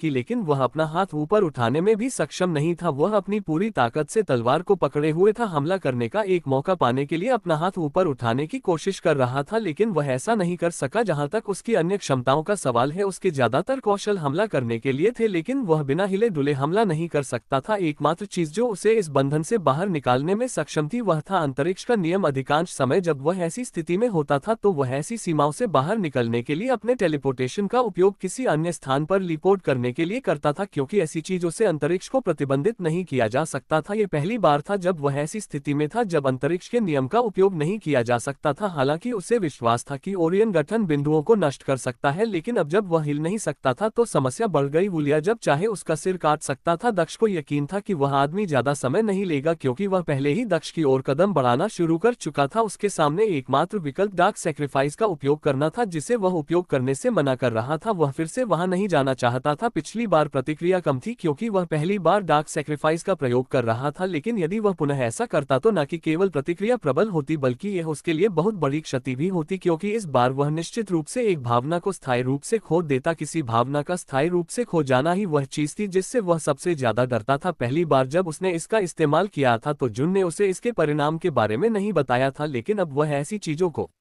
जानता था। खोई हुई भावनाएं उसके द्वारा जानी गई चीजों के अनुसार यादृच्छिक थी। इस बात की पूरी संभावना थी कि वह खुशी जैसी महत्वपूर्ण भावना का इस्तेमाल कर सकता था, या ये प्यार या कुछ और भी हो सकता था। जब तक उसके पास बाहर निकलने की थोड़ी सी भी उम्मीद थी वह इसका इस्तेमाल नहीं करना चाहता था। डार्क सैक्रिफाइस और अंधेरे के कानून का उपयोग करने के अलावा उसके पास कोई और विकल्प नहीं था। एकमात्र अन्य विकल्प रियन की सफलता थी। जबकि दक्ष ने इस आदमी को बात करने में देरी कर दी थी। उसका भ्रम का नियम बेकार था क्योंकि वह उलझन में था। भले ही उसने भ्रम पैदा किया हो लिया, पर इसका कोई असर नहीं होने वाला था। उसके दूसरे नियम भी इस समय निरर्थक थे। भाग्य के नियम का प्रयोग भी आक्रामक रूप से नहीं किया जा सकता। वुलिया जब दक्ष के पास पहुंचा तो उसे आखिरकार दक्ष की एक झलक फिर से मिल गई। दक्ष के सिर से पहले से ही खून बह रहा था, उसके कपड़े गंदे थे और उसके पूरे शरीर पर खरोंच थी। मुझे उस व्यक्ति के खिलाफ इस उच्च संघर्ष के लिए बहुत उम्मीदें थी जिससे वह भी डरती है, लेकिन तुम निराश कर रहे हो। भविष्यवाणी निश्चित रूप से बकवास है, वुलिया ने अपनी उंगली चटका हुए कहा। दक्ष का शरीर फिर से हवा में उठने लगा और उसके सामने ही रुक गया, क्योंकि वह हवा में खड़ा था। उसकी बाहें और पैर इस तरह फैले हुए थे मानो उसके दोनों हाथ और पैर विपरीत दीवारों से बंधे हुए हो। क्या आप जानते कि यह कितना निराशाजनक है? बलिया ने दक्ष से पूछा। जब उसने अपना हाथ उठाया उसके हाथ के पास रोशनी के कुछ बिंदु दिखाई दिए जो आपस में जुड़कर तलवार का आकार लेने लगे। तलवार की लंबाई और चौड़ाई दक्ष की टाइम तलवार से आधी थी। चमकदार सुनहरी तलवार वुलिया के सामने तैरने लगी, जिसने तलवार की मूठ पकड़ ली। मैंने तुम्हारे साथ क्या किया? क्या मैंने तुम्हारी पत्नी को चुराया या कुछ और? तुम हम हमेशा शिकायत क्यों करते हो जैसे कि सब कुछ मेरी गलती है? तुम मेरी जिंदगी को नरक बनाने की कोशिश कर रहे हो जबकि मैं तुम्हें जानता भी नहीं हूं, और फिर तुम इसके लिए मुझे दोषी ठहराते हो। अपने गुस्से को नियंत्रित करने में असमर्थ दक्ष ने वुलिया को कोसते हुए चिल्लाना शुरू कर दिया। भले ही यह वुलिया को देरी से आने के लिए प्रेरित करने का प्रयास था, लेकिन यह इसलिए भी था क्योंकि वह वास्तव में इस आदमी की प्रतिक्रिया से क्रोधित था। आप कितने मनोरोगी हो सकते हैं? आप ही है जो दूसरों पर अत्याचार करते हैं और खुद पीड़ित की तरह व्यवहार करने की कोशिश करते हैं, है ना? उन्होंने पूछा। कल्पना कीजिए कि आपको अपने घर से निकाल दिया जाए, क्योंकि भविष्यवाणी है कि भविष्य में एक व्यक्ति किसी प्रभावशाली व्यक्ति को मार देगा। अपना परिवार और सब कुछ खोना, अकेले अस्तित्वहीन जीवन जीना, उस व्यक्ति के प्रकट होने के लिए हजारों वर्षों तक प्रतीक्षा करना। और अब मुझे बताओ कि क्या मुझे अपने हजारों वर्षों के दुख के लिए उस आदमी को दोष देना चाहिए या नहीं, खासकर तब जब उन हजारों वर्षों के दुखों का परिणाम एक दयनीय रूप से कमजोर आदमी था जो एक मिनट भी नहीं टिक सकता था। इस समय वुलिया भी अपनी आवाज ऊंची करने लगा था। उसकी आवाज में गुस्सा साफ झलक रहा था। इन शब्दों के साथ दक्ष को आखिरकार समझ आ गया कि मामला क्या है। उसे आखिरकार समझ में आ गया कि यह आदमी उसे क्यों मारना चाहता था। यह वैसा ही था जैसे उसने नियति के नियम के माध्यम से मिंदू की मृत्यु देखी थी, और उसने उस भविष्य को रोकने के लिए लवान को मारने के लिए वह सब कुछ किया था जो वह कर सकता था। ऐसा लग रहा था कि हजारों साल पहले भी ऐसी ही भविष्यवाणी की गई थी कि वह किसी की हत्या कर देगा। उस आदमी ने सही कहा कि दक्ष के जन्म से पहले ही उनकी दुश्मनी स्थापित हो गई थी। मुझे लगता है कि मुझे इस बात पर प्रसन्न होना चाहिए कि मैं अपने जन्म से पहले ही लोगों को मुझसे डरने पर मजबूर कर रहा हूँ। मुझे तुम्हारे अस्तित्व पर दया आती है। तुमने मुझे एक मिनट में मारने के लिए 1000 साल तक इंतजार किया। हाँ, मैं इस सौदे का बेहतर हिस्सा हूँ, चाहे मैं इसे किसी भी नजरिए से दिखूं। माहौल में एक प्रसन्नता भरी हंसी गूंज उठी जो दक्ष की थी। दक्ष की हंसी सुनकर वुलिया का चेहरा खिल उठा। डरने और हर बात पर पछताने के बजाय दक्ष खुश था। ये बहुत ही कष्टप्रद था, बहुत ही कष्टप्रद। ऐसा लग रहा था मानो उसके हजारों सालों के दुखों का मजाक उसकी आंखों के सामने ही उस व्यक्ति द्वारा उड़ाया जा रहा हो जो इसके लिए जिम्मेदार था। मैं तुम्हें जल्दी से मारना चाहता था और तुम्हें एक आसान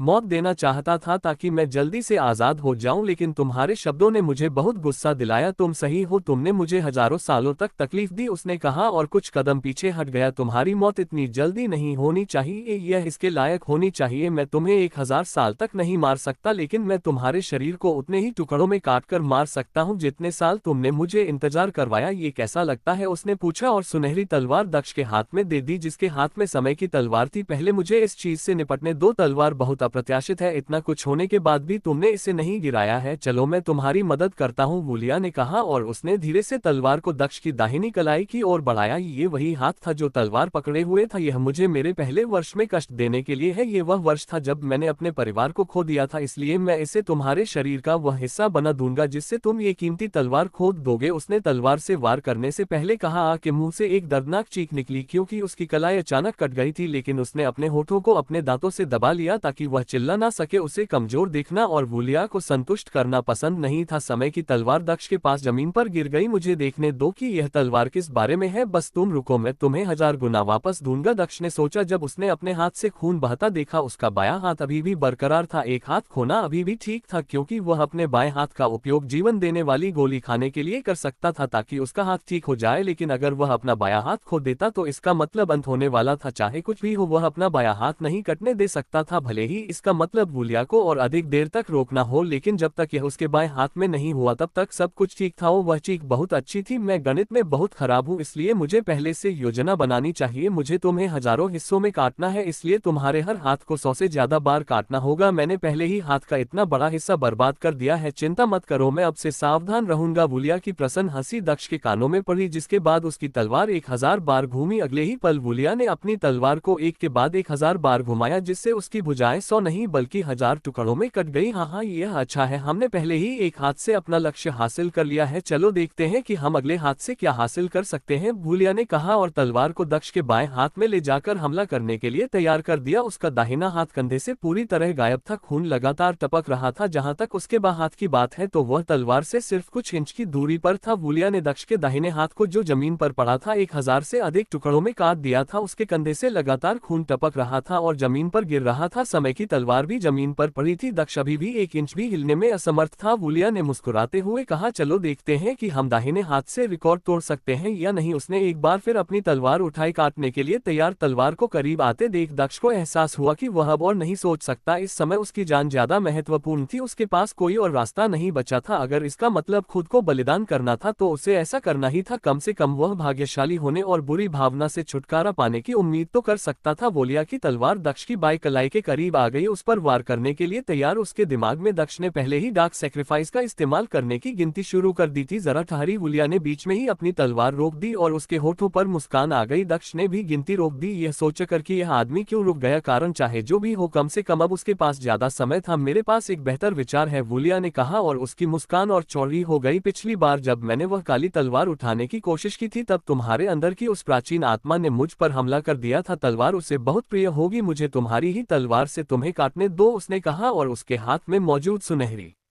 तलवार फिर से रोशनी के कुछ धब्बों में बदल गई और गायब हो गई। उसने अपना ध्यान काले रंग की जंग लगी तलवार पर केंद्रित किया जो दक्ष के पैरों के पास जमीन पर पड़ी थी। दक्ष ने देखा कि वूलिया आगे झुका और अपना हाथ समय की तलवार की ओर बढ़ाया। चलो ओरियन, जल्दी करो, फॉर्मेशन पॉइंट पर पहुंचो, कम से कम एक को नष्ट करो, शायद ये काम कर जाए। अपने विचारों के माध्यम से दक्ष ओरियन से कह रहा था कि वह जितनी तेजी से जा सके जाए। ओरियन पहले से ही सबसे तेज गति से जा रहा था और लगभग पहले गठन बिंदु पर पहुंच गया था जो चमक रहा था। उसके लिए ये खोज मुश्किल नहीं था। दक्ष को भी एहसास हुआ कि रान ने उसे ढूंढ लिया है। अच्छा लड़का, इसे अभी नष्ट कर दो। रान ने अपना मुंह खोला, एक काली क्यूई तरंग छोड़ी जो उसकी काली क्यूई से भरी हुई थी, जिससे उस संरचना को नष्ट कर दिया गया। जैसे ही वेव उस स्थान पर उतरा, वह स्थान नष्ट हो गया। जिस स्थान पर वह स्थान था वहां एक गहरा गड्ढा बन गया। दक्ष ने आसमान की ओर देखा जो तो बदला हुआ लग रहा था। पहले जो संरचना रेखाएं घनी थी वे अब हल्की हो गई थी, कुछ संरचना रेखाएं गायब हो गई थी लेकिन बाकी अभी भी वहां थी। ये देखकर कि विशाल संरचना गायब हो गई है, दक्ष ने सोचा कि क्या यह अंतरिक्ष के नियम का उपयोग करने के लिए पर्याप्त था। अधिकांश संरचना अभी भी सक्रिय थी और गठन कमजोर हो गया। वोलिया ने भी आकाश में परिवर्तन देखा। हाँ, मुझे आश्चर्य है कि यह कौन है जो मेरे गठन के साथ खिलवाड़ कर रहा है। कोई है जो आपकी मदद करने को तैयार है, ऐसा लगता है, वोलिया ने दक्ष से पूछा, क्योंकि उसने समय की तलवार की ओर बढ़ना बंद कर दिया था। दक्ष ने उसकी बातों पर ध्यान नहीं दिया और यह जांचने लगा कि क्या ये काम करेगा। उन्होंने अंतरिक्ष के अपने लॉ सेपलिंग से संपर्क करना शुरू कर दिया ताकि वह किसी अन्य स्थान पर टेलीप करने के लिए उसकी कुछ शक्ति उधार ले सके। समय बीत गया लेकिन दक्ष ने कोई हरकत नहीं की। वह अभी भी वही था, हिलने में असमर्थ। यह एक विफलता थी। उसका अंतरिक्ष का नियम अभी भी प्रतिबंधित था। दक्ष की हताशा चाहे जितनी भी बढ़ जाए इससे कोई फर्क नहीं पड़ता। अंतरिक्ष का नियम काम नहीं करता। आपकी निराशा को देखते हुए मुझे लगता है कि आपको एहसास हो गया है, भले ही एक संरचना बिंदु नष्ट हो गया हो, आप लीपोर्ट नहीं कर सकते। आप जानते क्यों? बलिया ने मुस्कुराते हुए दक्ष से पूछा। दक्ष ने उसे घूरकर देखा लेकिन कोई जवाब नहीं दिया। हाँ, तुम नहीं पूछोगे, लेकिन ये ठीक है, मैं तुम्हें रहस्य बताती हूँ। लिया ने दक्ष के पूछे बिना ही कहा, संरचना को सक्रिय करने के लिए 5 संरचना बिंदु बनाने की आवश्यकता है, लेकिन बस इतना ही। उसके बाद ये तब भी चल सकता है जब उनमें से 4 नष्ट हो जाए। जिस तरह मुझे संरचना को चालू करने के लिए 5 बनाने की आवश्यकता थी, उसी तरह आपके साथी को संरचना को रोकने के लिए 5 को नष्ट करने की आवश्यकता थी। लेकिन मुझे यकीन है कि आप भी समझते हैं, आप इतने लंबे समय तक जीवित नहीं रहेंगे। अपनी बात समाप्त करते हुए बलिया ने फिर से तलवार की ओर हाथ बढ़ाया। उसने समय की तलवार उठा ली। उसकी उंगलियां समय की तलवार से केवल कुछ इंच की दूरी पर थी, जिसका थोड़ा सा जन्म गायब हो गया, जिससे एक अजीब पैटर्न का एक छोटा सा हिस्सा दिखाई देने लगा जो संभवतः तलवार के ब्लेड पर था। अंततः वुलिया की उंगली तलवार की मूठ पर आ गई। जैसे ही उसकी उंगलियां तलवार को छूटी, प्रतीक और भी अधिक चमक उठता, मानो कुछ अजीब हुआ हो। वुलिया समय की तलवार उठा भी नहीं पाया था कि उसके मुंह से चीख निकल गई। उसने जल्दी से समय की तलवार छोड़ दी और कुछ कदम पीछे हट गया। आख, ये तलवार क्या है? मुझे ऐसा लगा जैसे मैं अपनी पूरी आत्मा खो दूंगा क्योंकि मैंने इसे छू लिया है। आखिर यह क्या है? उसने चौंक कर कहा जब उसने समय की तलवार को बड़ी बड़ी आंखों से देखा। मुझे सच बताओ, तुम्हें ये तलवार कहाँ से मिली? ये तलवार क्या है? उसने दक्ष से पूछा। मुझे ये कहाँ से मिला इसका उत्तर देना आसान है। आपकी माँ ने मुझे यह उस रात दिया था जिस रात मैंने उनकी मदद की थी। दक्ष ने वुलिया का मजाक उड़ाते हुए कहा। उस व्यक्ति का उपहास करना अच्छी बात नहीं थी जिसके हाथ में आपकी जान थी, लेकिन उसे इसकी परवाह नहीं थी। तुम कमीने, ठीक है, मैं तुम्हें मारने के बाद रहस्य उजागर करूंगा, वुलिया ने क्रोधित होकर कहा, क्योंकि उसने फिर से रोशनी के धब्बे से सुनहरी तलवार प्रकट की। रुको, मैं तुम्हें सच बताता हूँ। इस बार सच में, दक्ष ने फिर कहा। उसे एहसास हो गया था कि काम में देरी करना नामुमकिन है। वुलिया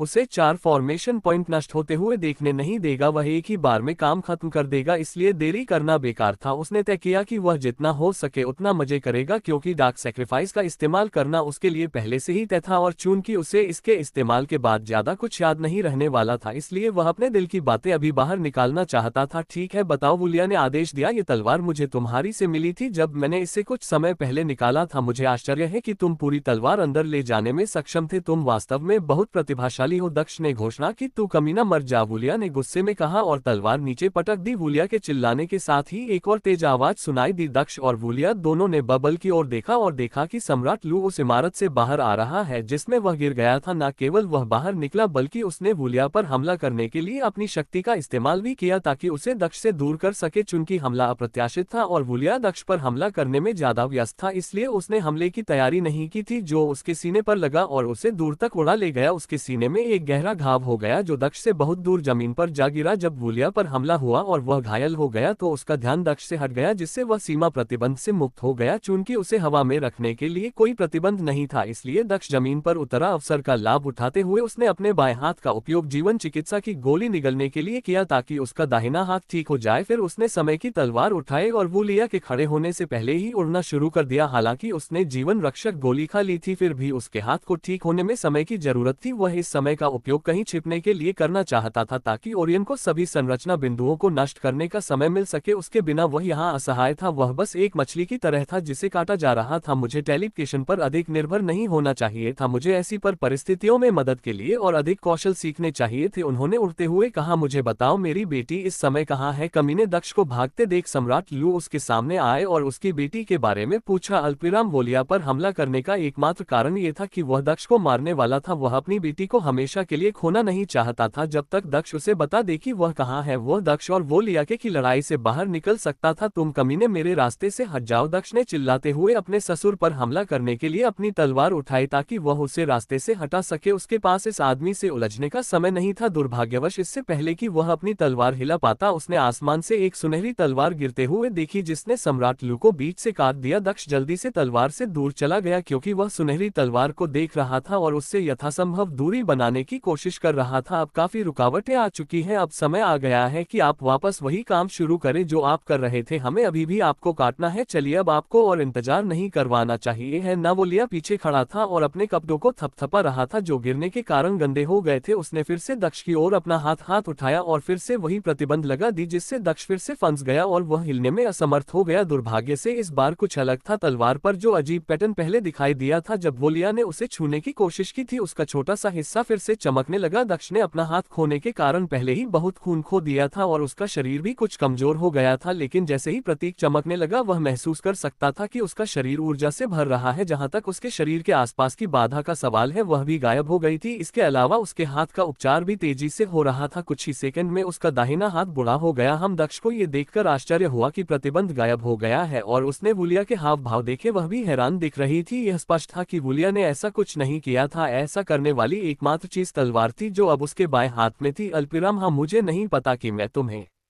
कैसे धन्यवाद दूं छोटे दोस्त, तुम फिर से मेरी मदद के लिए आए। चिंता मत करो, अब जब तुमने मुझे इस प्रतिबंध से मुक्त कर दिया है तो मैं तुम्हें निराश नहीं करूंगा। दक्ष ने तलवार को देखते हुए कहा, अब चलो उस आदमी पर हमला करते हैं। उसने जमीन पर आते हुए कहा। उसने धीरे से अपना दाहिना हाथ उठाया और वलिया की ओर इशारा करते हुए उसे आने को कहा। चूंकि तुमने चीजों को इतना गंभीर बना दिया है तो मुझे भी अब उन्हें गंभीर बनाने दो। तुम मुझे वैसे भी नहीं छोड़ोगे, तुम मेरा पीछा कर रहे हो, मेरे आसपास के सभी लोगों को खतरे में डाल रहे हो। आज ये सब खत्म हो जाएगा। दक्ष ने घोषणा की। आसमान में पहले से ही अंधेरा था, लेकिन जैसे जैसे आसमान में गरज के साथ बारिश होने लगी वैसे वैसे अंधेरा और भी गहरा होने लगा। आसमान में कभी कभी नीली रोशनी चमकती हुई दिखाई देती थी, मानो गरजने का इंतजार कर रही हो। तुम बहुत घमंडी हो गए हो छोटे लड़के, वैसे भी वे प्रतिबंध कुछ भी नहीं थे, वे चीजों को आसान बनाने का एक तरीका थे। इसका मतलब यह नहीं है कि मेरे पास केवल वही थे, वोलिया ने कहा और वह नंगे हाथों से दक्ष की ओर चलने लगा। और भी तरकीबें, दक्ष ने आलस से कहा और अपने शरीर को एक तरफ कर लिया और पीछे से उसके दिल की ओर आ रही सुनहरी तलवार को चकमा दिया। ये वोलिया की स्पष्ट चाल थी कि वह उसका ध्यान भटका कर उसे मार डाले जो विफल हो गई। ऐसे खेलना चाहते हो? ठीक है, मुझे खेलने दो, दक्ष ने कहा और अपना दाहिना पैर जमीन पर पटक दिया इससे पहले कि वह पीछे मुड़ी हुई सुनहरी तलवार की ओर उड़ने लगे। तलवार एक बार फिर उसकी ओर आ रही थी, लेकिन पहले के विपरीत दक्ष भी उसकी ओर उड़ रहा था। दक्ष ने देखा कि सुनहरी तलवार उसके पास आ रही है। तलवार के जवाब में उसने भी अपनी समय की तलवार से वार किया, अपनी लहर में एक काला निशान छोड़ते हुए। इस समय की तलवार सुनहरी तलवार की ओर बढ़ी, दोनों तलवारें आपस में टकराए और तभी कुछ अजीब हुआ। सुनहरी तलवार तुरंत नष्ट हो गई और सुनहरी रोशनी के छींट में वापस लौट गई, लेकिन प्रकाश के सुनहरे छींटे वोलिया की ओर नहीं बढ़े। इसके बजाय प्रकाश के कण उसकी समय की तलवार द्वारा अवशोषित कर लिए गए और ऊर्जा में परिवर्तित हो गए, जिसे उसके शरीर द्वारा अवशोषित कर लिया गया। अजीब बात यह है कि ऊर्जा इतनी शुद्ध थी कि उसे अवशोषित करने से ही उसे कई सफलताएं मिल गई। वह उस हमले से ही स्वर्गीय क्षेत्र के 5वें चरण में पहुंच गया था। दक्ष का मुंह खुला का खुला रह गया जब उसे एहसास हुआ कि अभी क्या हुआ है। समय की तलवार, इसने सचमुच एक हमले को नष्ट कर दिया है और उस हमले की ऊर्जा को उसके लिए साधना में बदल दिया है। उसे नहीं पता था कि यह कैसे हुआ, लेकिन ये बहुत ही पौराणिक था, ये बहुत ही रहस्यमय था। उसे आश्चर्य हुआ कि क्या वह अन्य हमलों के साथ भी ऐसा कर सकता है। यदि वह अपने शत्रुओं के प्रत्येक आक्रमण के साथ समय की तलवार के साथ ऐसा करने में सक्षम होता तो उसकी सफलताएं बहुत तेजी से होती। अल्पविराम, समय की तलवार में दुश्मन की ताकत को सोखने की शक्ति है। अगर यह सच है तो यह चमत्कार है। दक्ष तलवार की इस क्षमता को जानकर हैरान रह गया। इससे न केवल उसका मनोबल बढ़ा बल्कि इससे वह लड़ने के लिए और भी ज्यादा इच्छुक हो गया, क्योंकि इसका मतलब था कि वह इस लड़ाई में ज्यादा सफलताएं हासिल कर सकता था जिसकी उसे जरूरत थी। और जैसा कि मैंने उम्मीद की थी, वह तलवार वास्तव में कुछ खास है। उस तलवार को नष्ट करने में सक्षम होना जिसे मैंने अपनी उत्पत्ति के साथ बनाया था। वो लिया भी हैरान था। उसे आश्चर्य हुआ कि तलवार ने उसके हमले को नष्ट कर दिया था और उसे खा लिया था, लेकिन उसे अभी भी नहीं पता था कि तलवार ने और भी बहुत कुछ किया था। इसने न केवल हमले को अवशोषित किया बल्कि इसने अपनी कुछ ऊर्जा को प्राकृतिक क्यूई के रूप में दक्ष में स्थानांतरित कर दिया क्योंकि वह अभी मूल ऊर्जा को अवशोषित नहीं कर सकता था। यद्यपि वह अभी तक तलवार की सर्वश्रेष्ठ क्षमता के बारे में नहीं जानता था, फिर भी जो कुछ वह पहले से जानता था उससे उसे कुछ संकेत मिल गए। ये तलवार ऐसा करने में सक्षम होने के कारण ये निश्चित रूप से सबसे उच्च श्रेणी के खजानों में से एक है। इस तलवार का ग्रेड क्या है? रुको मुझे अनुमान लगाने दो। वो लिया दक्ष के करीब आने लगा, अपनी थोड़ी को रगड़ने लगा जैसे वह खुद से बात कर रहा हो। सम्राट लू का शरीर पहले ही जमीन पर गिर चुका था, दो भागों में विभाजित होकर इस साम्राज्य के सम्राट को ले जा रहा था। इसका मतलब था कि इस साम्राज्य का पतन निकट था क्योंकि इसके सम्राट के बिना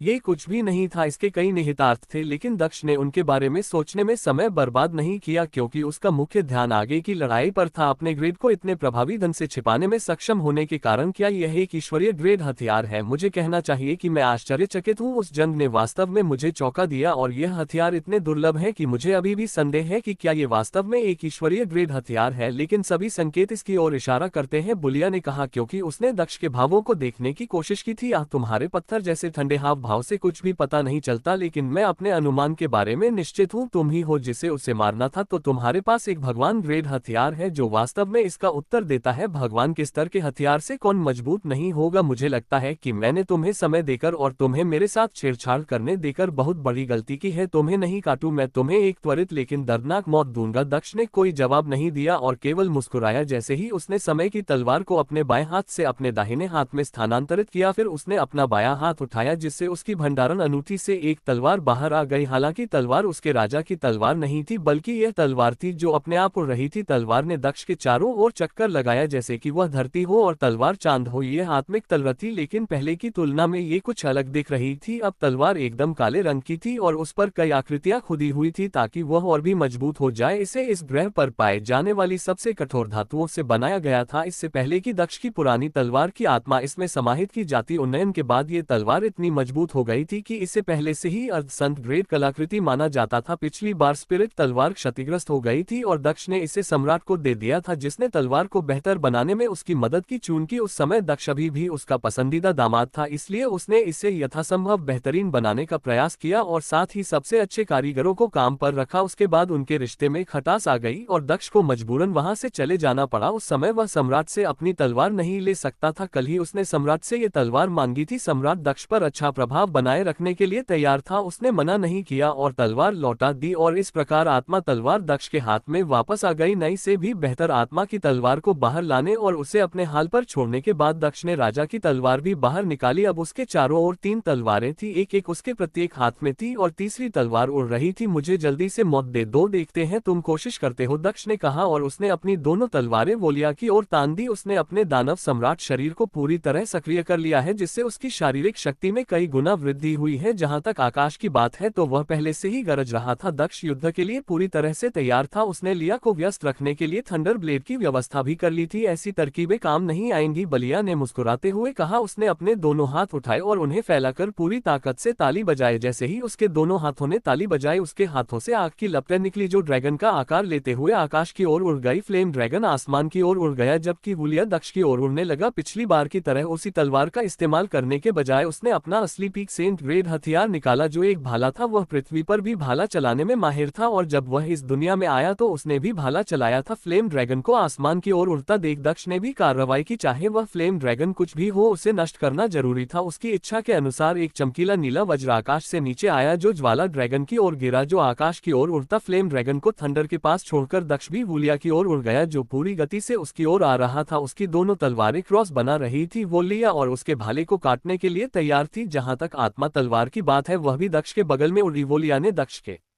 पास पहुंचते ही कहा, मौत में आपका स्वागत है। दक्ष पर सीधे हमला करने या सीधे हमले का सामना करने के बजाय उसने थोड़ी चाल चली। यह स्पष्ट नहीं था कि उसकी गति में अचानक वृद्धि किसी कौशल के कारण हुई थी या फिर उसके पास टैलिप था, लेकिन वह दक्ष के पीछे प्रकट हुआ और उसने दक्ष की ओर भाला फेंका। दक्ष हैरान था, मानो उसे उम्मीद नहीं थी कि वुलिया जैसा व्यक्ति इतनी ताकत होने के बावजूद ऐसे घृणित तरीकों का इस्तेमाल करेगा। उसे खतरे की आशंका महसूस हो रही थी, लेकिन वह जानता था कि बहुत देर हो चुकी थी। वह समय रहते बच नहीं सकता था। फिर भी उसने अपनी पीठ से हो रहे हमले से बचने की कोशिश की, कम से कम अपने शरीर को बचाने के लिए अपने शरीर को एक तरफ कर लिया, लेकिन ऐसा लग रहा था कि भूलिया को पहले से ही इस संभावना के बारे में पता था। उसने आसानी से अपने हमले की दिशा बदल दी, जिससे हमला दक्ष के दिल पर जा लगा। भाले ने पीछे से दक्ष के दिल में वार किया। वोलिया और दक्ष के बीच शुरू में एक बड़ी टक्कर की उम्मीद थी, लेकिन परिणाम निश्चित रूप से दक्ष की अपेक्षा से अलग था। वोलिया की योजना के कारण वह प्रत्यक्ष टकराव से बचते हुए दक्ष के पीछे आ गया था। इस झड़प और चाल के परिणाम स्वरूप दक्ष का दिल पीछे से छलनी हो गया, लेकिन वोलिया खुश नहीं दिख रहा था। इसके बजाय वोलिया स्तब्ध था, क्योंकि उसने जल्दबाजी में चकमा देने की कोशिश की। जिस प्राणी पर उसने वार किया था वह दक्ष नहीं था, और ये तब स्पष्ट हो गई जब भाले ने भ्रम को नष्ट कर दिया। वहां वास्तव में कोई भी खड़ा नहीं था, उसने केवल खाली हवा को छेद दिया था, जिसका स्पष्ट अर्थ था कि दक्ष उस समय उसके पीछे था। ये सिद्धांत एक बार फिर पुष्ट हो गया जब उसने महसूस किया कि उसके पीछे से किसी को मारने की धमकी आ रही है। वोलिया को पता था कि उसने गलती की है। दक्ष को बेवकूफ बनाने की कोशिश में वह भूल गया था कि जब बात योजनाओं की आती है तो उससे भी बड़ा कमीना है। उसका बचाव करना बेवकूफी थी। जैसे ही उसे यह एहसास हुआ, एक तलवार उसके पीछे से आ रही थी, उसकी गर्दन काटने के लिए तैयार। यह वह समय भी था जब ज्वाला ड्रैगन और वह वज्र आपस में भिड़ गए। भले ही वज्र प्रकृति द्वारा बनाया गया था, ज्वाला ड्रैगन अधिक श्रेष्ठ प्रतीत हुआ, क्योंकि उसने अपना मुंह खोला और वज्र को पूरी तरह से निगल लिया। बिजली की गड़गड़ाहट ज्वाला ड्रैगन में प्रवेश कर गई और ड्रैगन के अंदर विस्फोट हो गया, जिससे ज्वालाएं थोड़ी कमजोर हो गई, लेकिन ड्रैगन नष्ट नहीं हुआ। इसके बजाय वह ऊपर अंधेरे आकाश की ओर उड़ता रहा, जो अभी भी फट रहा था। वह स्थान जहां दक्ष और वोलिया के बीच लड़ाई हो रही थी अब पहले से ही खाली था। शुरू में कुछ लोग ये देखने के लिए बाहर आए कि क्या हो रहा है, लेकिन अपने सम्राट की पिटाई होते देख वे पुनः अंदर भाग गए और छिपने लगे। अल्पविराम पूरा स्थान लोगों से खाली लग रहा था, जिससे पूरा स्थान दक्ष और वोलिया के बीच लड़ने के लिए खाली हो गया। हालांकि यह जगह खाली थी, लेकिन रॉयल सिटी के बाकी हिस्सों में अभी भी लोग सड़कों पर थे या अपने घरों से बाहर से नजारा देख रहे थे। वे अंधेरे आसमान को देख सकते थे, जिससे उन्हें समझ नहीं आ रहा था कि यहाँ क्या हो रहा है। कुछ ही देर बाद उन्होंने आग की लपटों से बना एक ड्रैगन भी आसमान की ओर उड़ता हुआ देखा। माँ देखो, एक ड्रैगन, लेकिन केवल एक ही नहीं बल्कि हर कोई उस ड्रैगन से मोहित था, जो स्वर्गीय गड़गड़ाहट के खिलाफ लड़ा और जीता हुआ प्रतीत हो रहा था। ड्रैगन रुका नहीं और ऊपर ही उड़ता रहा। वह तभी रुका जब वह आसमान में पहुंचा, काले बादलों से टकराया और काले बादलों के अंदर छिप गया। अगले क्षण कुछ भी नहीं हुआ, सब कुछ फिर से शांत हो गया, लेकिन ये शांति अधिक देर तक नहीं रही, क्योंकि उन्होंने बादलों को नष्ट होते देखा तथा उन्हें आग के और भी बड़े बादल ने निगल लिया। यह विचित्र घटना आकाश में 1 मिनट से अधिक समय तक चली। उसके बाद सब कुछ गायब हो गया और आकाश साफ हो गया। शाम अभी भी काफी देर थी, लेकिन हर कोई सड़कों पर था और आसमान को ऐसे देख रहा था जैसे कोई उत्सव हो रहा हो। अल्पविराम अल्पविराम अल्पविराम। जैसे ही बादल नष्ट हुए, एक चमकदार रोशनी हर जगह फैल गई। ठीक उसी समय जब दक्ष की तलवार वोलिया की बिल्ली से कुछ इंच की दूरी पर थी, ऐसा लग रहा था कि समय बहुत धीमी गति से चल रहा है, मानो वह सब कुछ बहुत बारीकी से घटित होते हुए देख सकता है। तभी एक चमकदार चमक हुई, जिससे वह कुछ क्षण के लिए सब कुछ देखने में असमर्थ हो गया। जबकि तलवार का प्रभाव होना था, तलवार बिना किसी प्रतिरोध के चलती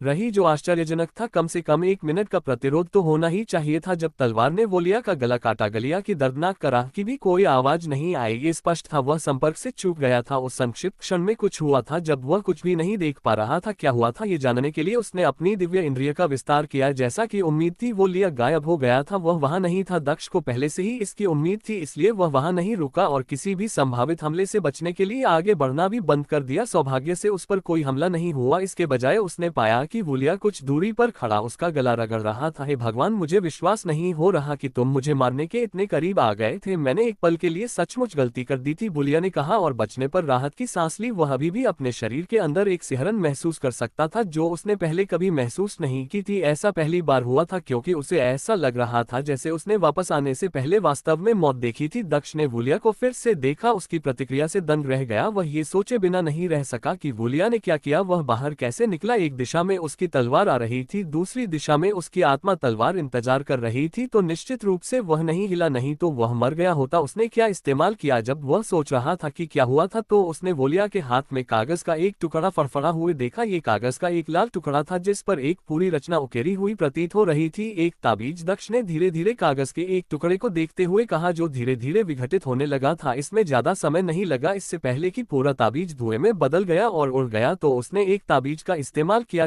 टेलीप से संबंधित एक तावीज उस जगह पर कैसे काम कर सकता है जहां टेलीप असंभव है। कुछ अजीब संरचना ही इसकी कुंजी हो सकती है, कुछ ऐसा जो इस बड़े पैमाने के निर्माण के प्रभाव को उस ताबीज पर एक पल के लिए अप्रभावी बना सके। दक्ष भागने के तरीके के बारे में कुछ अनुमान लगाने में सक्षम था। ये स्पष्ट था कि यह आदमी आगे नहीं बढ़ा था क्योंकि दक्ष ने भागने का कोई रास्ता नहीं छोड़ा था। यह आदमी निश्चित रूप से आखिरी क्षण में टेलीप हो गया था, या तो यह उस ताबीज पर बने ढांचे का काम था जिसने उसे सीमा से बाहर निकलने पर मजबूर किया, या ड्रैगन ने एक पल के लिए कुछ किया। ये भी एक मौका था कि चकाचौंध करने वाली रोशनी ने बड़े पैमाने पर बने ढांचे को एक पल के लिए अप्रभावी बना दिया था। वह ये जानता था और उसने एक ताबीज का इस्तेमाल किया। मेरे सामने आने का क्या हुआ? तुम बहुत शक्तिशाली हो, तुम्हारी साधना मुझसे अधिक है, तुम्हारे पास महान कौशल है और तुम्हारा शत्रु तुम्हारे द्वारा पहले से तैयार की गई संरचना के कारण विकलांग है, और इतना सब होने के बाद भी तुम्हें भागना ही पड़ेगा। क्या ये सही है? दक्ष ने वुलिया का मजाक उड़ाते हुए पूछा। तुम पहले भी इतनी बड़ी बड़ी बातें कर रही थी, बस ही सब है। शब्दों का क्या है, वे मुफ्त है। लेकिन जब मैंने कहा कि तुम मर जाओगे तो मैंने झूठ नहीं बोला था। यह आश्चर्यजनक था कि तुम एक मिनट के लिए मुझसे बेहतर पाने में सक्षम थे, लेकिन बस इतना ही। फिर से नहीं, लिया ने दक्ष के उससे आवेगपूर्ण बनाने के प्रयास पर प्रतिक्रिया व्यक्त की। हाल ही में जो कुछ हुआ उससे उसे एहसास हो गया था कि अगर उसने एक पल के लिए भी दक्ष को कमाका तो उसकी मौत हो सकती है, इसलिए उसे खुद को क्रोधित करने देना आखिरी काम था जो वह करना चाहता था। दक्ष, मुझे एक बात बताओ, कैसा लग रहा है? उसने मुस्कुराते हुए दक्ष से पूछा। अब वही तरकीब आजमाने की बारी उसकी थी। कैसा लग रहा है? दक्ष ने पूछा। अपने आप पर नियंत्रण रखना, मेरा मतलब है आप खुद पर भी नियंत्रण नहीं रख सकते। अंधकार आपको अंदर से निगल रहा है, आपको लगता है कि आप नियंत्रण में हैं, लेकिन अधिकांश समय ऐसा नहीं होता। कैसा लगता है जब आपका भाग्य आपके हाथ में ना हो? तो कैसा लगता है ये जानकर? कैसा लगता है कि एक दिन आप पूरी तरह से चले जाएंगे और पीछे अंधकार से भरा शरीर छोड़ जाएंगे? और इससे भी महत्वपूर्ण बात यह है कि अपने ही परिवार को कैदी बनाकर रखना कैसा लगता है? मैं भी आपकी तरह जानता हूं कि आप अपने परिवार को दुनिया से दूर अपनी उस छोटी सी जगह में रखते हैं। ये जेल से कितना अलग है? क्या ये सब इसलिए है क्योंकि आप खुद को संतुष्ट रख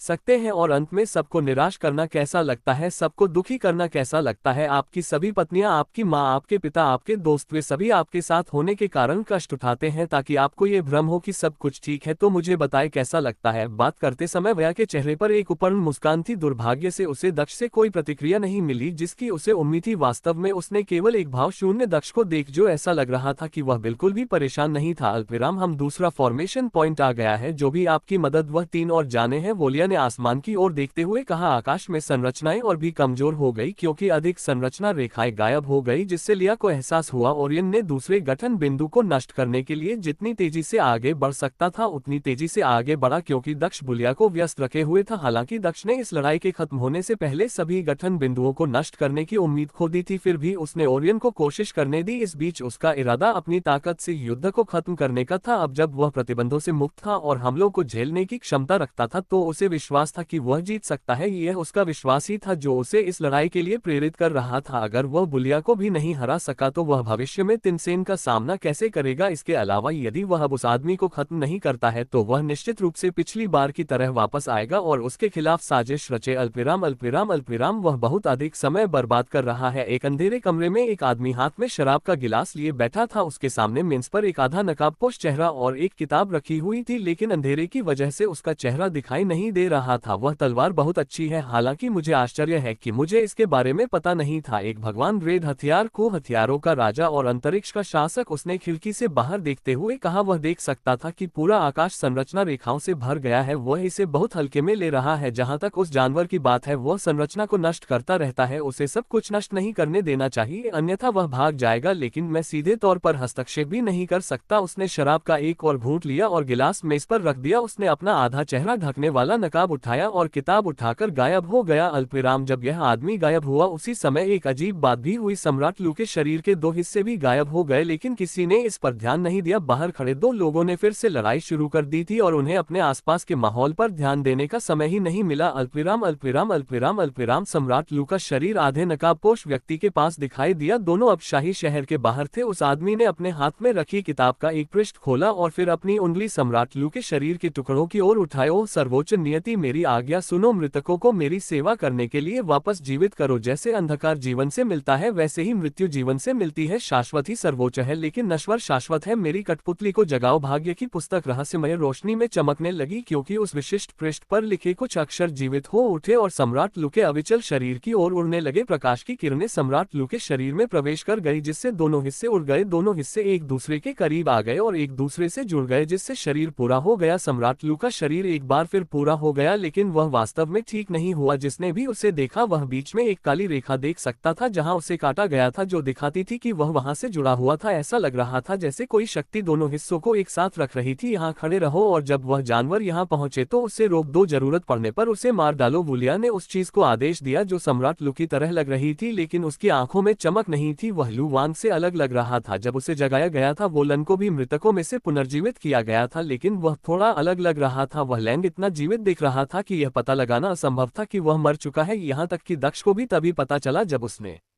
वोल को काटा। सम्राट लू के लिए केवल एक मूर्ख ही सोच सकता था कि वह जीवित था। अपना पहला आदेश देने के बाद वह आदमी फिर से गायब हो गया और सम्राट लू पीछे खड़ा शून्य से देखता रह गया। उसकी आंखों में कोई चमक नहीं थी। सम्राट लू उनके तीसरे आत्मिक समूह से कुछ ही मीटर की दूरी पर खड़े थे जो रान का लक्ष्य था जो इसी दिशा में आ रहा था। अल्पिराम अल्पिराम अल्पिराम और वुलिया के बीच फिर से लड़ाई शुरू हो गई थी जिसमें तलवार और भाले की लड़ाई भी शामिल थी। चूंकि भाले की पहुंच ज्यादा थी इसलिए दक्ष ज्यादा नुकसान में था। जहां तक उसके नुकसान की बात है उसने अपनी आत्मा तलवार का उपयोग करने का फैसला किया जिसका जवाब लिया ने भी सुनहरी तलवार से दिया। लड़ाई गतिरोध पर थी। यह वही तलवार थी जिसे दक्ष ने अवशोषित कर लिया था। अल्पिराम ये सुनहरे प्रकाश के अधिक कणों से बना था और यह अपने आप हमला भी कर सकता था लेकिन लिया ने इस सुनहरी तलवार को दक्ष से दूर रखा। वह नहीं चाहता था कि यह समय की तलवार फिर से उससे निगल जाए। जहां तक दक्ष की बात है वह तलवार को अपने अंदर समाहित करना चाहता था। बुरी बात यह है कि वुलिया उसे दक्ष से दूर रख रहा था जिससे वह उसकी आत्मा तलवार को रोक नहीं पा रहा था। दक्ष निराश हुए बिना नहीं रह सका। उसकी आंखों के सामने सबसे स्वादिष्ट भोजन था लेकिन वह उसका स्वाद नहीं ले सका। अगर उस पर टेलीप पर प्रतिबंध नहीं होता तो वह तलवार को अवशोषित करने के लिए उसके पास टेलीप हो जाता। हालांकि उसकी किस्मत साथ नहीं दे रही थी। वह केवल इच्छा से उस सुनहरी तलवार को देख सकता था। अल्पिराम अल्पिराम अल्पिराम अल्पिराम। ओरियन उस स्थान पर पहुंचा जहां सम्राट लू पहले से ही उसका इंतजार कर रहे थे। यद्यपि रान एक छाया की तरह था जिसे देखना कठिन था फिर भी सम्राट लू को इसका अंदाजा हो गया था क्योंकि वह ठीक उसी स्थान को देख रहे थे जहां उस समय रान था। अल्पिराम अल्पिराम अल्पिराम। क्या चुनकी दक्ष का रान के साथ मानसिक संबंध था इसलिए उसने ये भी जान लिया कि रान क्या देख रहा था। चौंक कर उसने उस ओर देखा जहां पहले उसके ससुर का शव पड़ा था ये देखने के लिए कि क्या यह असली है। शरीर गायब है, यह असली है। ओरियन यहाँ से चले जाओ। दक्ष ओरियन को अपने परिवार की तरह मानता था क्योंकि ओरियन उसके जानवरों में से एक था जो सबसे लंबे समय तक उसके साथ रहा था। वह ओरियन की परवाह करता था और उसे चोटिल होते हुए नहीं देख सकता था। जहां तक उस प्राणी के खिलाफ लड़ने की बात है तो ओरियन के लिए यह असंभव था। दक्ष को समझ में नहीं आया कि सम्राट लू कैसे वापस जीवित हो गया लेकिन वह एक संत क्षेत्र का प्राणी था। ओरियन उसके खिलाफ कमजोर था, जीतना असंभव था। अल्पिराम अल्पिराम अल्पिराम। दक्ष ने कुछ देर के लिए चौंक कर पीछे देखा। उसका ध्यान भटक गया और वह थोड़ा समय लिया के लिए काफी था जो इस अवसर का लाभ उठाते हुए मुस्कुराया। अपने हाथ में लंबा भाला पकड़कर उसने आगे बढ़कर दक्ष के पेट में वार कर दिया। अब चुनकी दक्ष का ध्यान भटक गया था इसलिए वह खुद को बचा नहीं सका। उसकी सजगता तेज थी और उसकी आत्मरक्षा की इंद्रियों ने उसके शरीर को अपने आप हिला दिया। भले ही उसका ध्यान भटक गया था इन सब के बावजूद भाला फिर भी उसके पेट में घुस गया। दक्ष के शरीर में तीव्र दर्द भर गया जब वह पीछे की ओर उड़ा और भाला उसके शरीर से बाहर निकल गया। उसके शरीर में एक छेद था लेकिन चूंकि उसके शरीर के अंगों पर वार नहीं हुआ था इसलिए उसे लगा कि उसे ज्यादा चोट नहीं लगी है। जहां तक उसके पेट में छेद की बात है तो उसने तुरंत ही खुद को संभालने के लिए लाइफ हीलिंग पिल निगल ली। जैसे ही उसने गोली निली उसका पेट बंद होने लगा। जैसे जैसे उसका पेट ठीक होता गया दक्ष किसी भी आगामी हमले से खुद को बचाने के लिए पीछे हटता रहा लेकिन किसी अजीब कारण से वोलिया ने घायल दक्ष पर हमला नहीं किया। इसके बजाय वह शांति से खड़ा था। उसके हाथ में भाला था। भाला अभी भी दक्ष के खून से सना हुआ था जिसे वोलिया देख रहा था, मुस्कुरा रहा था। दक्ष ने उस आदमी के चेहरे पर मुस्कुराहट देखी और उसे लगा कि कुछ गड़बड़ है। वह इस अवसर का लाभ क्यों नहीं उठा रहा था जैसा कि दक्ष सोच रहा था। उसका घाव पूरी तरह से ठीक हो गया। दक्ष को अभी भी समझ नहीं आया कि जब उसने गिनती शुरू की तो यह आदमी हमला क्यों नहीं कर रहा था। इससे पहले कि वह अपना पहला उत्तर पा पाता उसके मन में एक और जिज्ञासा जाग उठी। यह आदमी क्यों गिन रहा था? क्या वह हमला करने की तैयारी कर रहा था? दक्ष ने तलवार को मजबूती से पकड़ लिया और वलिया को देखते